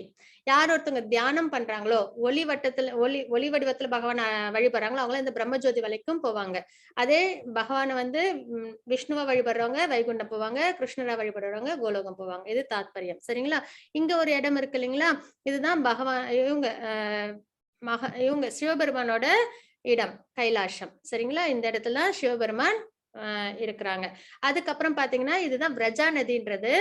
இந்த விரஜா நதியில தான் யார் இருக்காங்கன்னா மகாவிஷ்ணு இருக்காங்க. ரொம்பவே ஜெய்சாண்டிக்கான உருவம். ஆரம்பமும் முடிவும் பார்க்கவே முடியாது. அந்த அளவுக்கு மிகப்பெரிய திவ்யமான உருவம். அப்ப மகாவிஷ்ணு அங்க இருக்காங்க. அவங்க என்ன பண்றாங்க அப்படின்னு பாத்தீங்கன்னா, அவங்க வந்து மூச்சை உள்ளார இழுக்கும்போது எல்லா மெட்டீரியல் உலகமும் அவங்களோட உடம்புக்குள்ளார போயிடும். மறுபடியும் மூச்சை உள்ளார வெளியில விடும்போது எல்லா மெட்டீரியல் உலகமும் வெளியில வரும். சரிங்களா? அப்ப அதுதான் மகா பிரளயம் அப்படின்றது. அதுல இருந்து பாத்தீங்கன்னா எப்படி வரும்னா, அவங்களோட நம்மளுக்குலாம் வேர்வை வருது இல்லைங்களா? ஸ்கின் ஸ்போர்ஸ்ல. அதே மாதிரி பகவானோட ஸ்போர்ஸ்ல இருந்து வர அத்தனை உலகங்கள், அதாவது மில்லியன்ஸ், ஏன்னா பகவானே ரொம்ப ஜெய்ஜாண்டிக்கா இருப்பாங்க. அப்ப அவங்க உடம்புல உள்ள ஸ்போர்ஸ் மூலியமா வர உலகங்கள்னா எத்தனை இருக்கும்? எண்ணிக்கையில அடங்காத உலகங்களா இருக்கும் இல்லைங்களா? அது அத்தனையும் வெளியில வருது. வெளியில வந்து இந்த விரஜா நதியில மிதந்துட்டு இருக்கு. அதுல நம்ம ஒரு உலகத்துக்குள்ளார இருக்கிறோம். நம்ம ஒரு மெட்டீரியல் வேர்ல்டுக்குள்ளார இருக்கோம். நம்மளை சுத்தி இந்த மாதிரி நிறைய உலகங்கள், மெட்டீரியல் உலகங்கள் மிதந்துட்டு இருக்கு. சரிங்களா? அப்போ மகாவிஷ்ணு அவங்களோட உடம்புல இருந்து அவங்க மூச்சை வெளில விடும்போது, இதுதான் வந்து அவங்க ஒரு தடவை மூச்சை வெளில விட்டு திருப்பி இழுக்கிறாங்களா, அதான் பிரம்மாவோட ஒரு லைஃப். 311 trillion 40 billion years. அது அந்த ஒரு காலகட்டம் தான் இங்க நம்ம வாழ்ந்துட்டு இருக்கோம். சரிங்களா? அப்போ பகவான்ல இருந்து உடம்புல இருந்து நிறைய உலகங்கள் வெளியில வருது. 1 2 கிடையாது, மில்லியன்ஸ் அவ்வளவு உலகங்கள் வெளியில வருது. எல்லாத்துலயும் இதே மாதிரி ஆக்டிவிட்டிஸ் நடந்துகிட்டே தான் இருக்கு. அப்புறம் இங்க பாத்தீங்கன்னா பகவான் மகாவிஷ்ணு இருக்காங்க. அதுக்கப்புறம் பாத்தீங்கன்னா இங்க வந்து மகாலட்சுமி இருக்காங்க, சிவபெருமான் இருக்காங்க, மாயா தேவி இருக்காங்க. சரிங்களா? பார்வதி தேவி அப்படின்னு நம்ம எடுத்துக்கலாம். இப்ப பாத்தீங்கன்னா இவங்க 4 பேரோட இடத்துக்கும் யாரும் போக முடியாது. இப்ப பிரம்மாவுக்கும் லைஃப் ஸ்பேன் உண்டு. பிரம்மாவோட இடத்துக்கும் ஒரு சில யாகங்கள் யஜ்ஞங்கள் பண்ணா யார் வேணாலும் பிரம்மாவாகலாம். இந்திர பதவியும் யார் வேணாலும் ஆகலாம். அதை நம்ம எல்லாரும் அக்செப்ட் பண்ணிப்போம் இல்லைங்களா? ஆனா இந்த மெட்டீரியல் வேர்ல்டுல யாரெல்லாம் இருக்காங்களோ அவங்களோட இடத்துல அது எல்லாமே போஸ்ட் தான். பிரம்மா இந்திரன்றெல்லாம் போஸ்ட். அங்க அதுக்கான தகுதிகளோட இருக்கிறவங்க அங்க வந்துருவாங்க. சரிங்களா? அப்ப ஆனா இவங்க 4 பேர் இடத்துல மட்டும் யாரும் போக முடியாது. சிவபெருமான், பார்வதி மாதா, மகாலட்சுமி, மகாவிஷ்ணு இவங்க நித்தியமா அவங்களே தான் இருப்பாங்க. சரிங்களா? இதெல்லாம் விஷயங்கள். இது கோலோகத்தோட பிக்சர்ஸ்.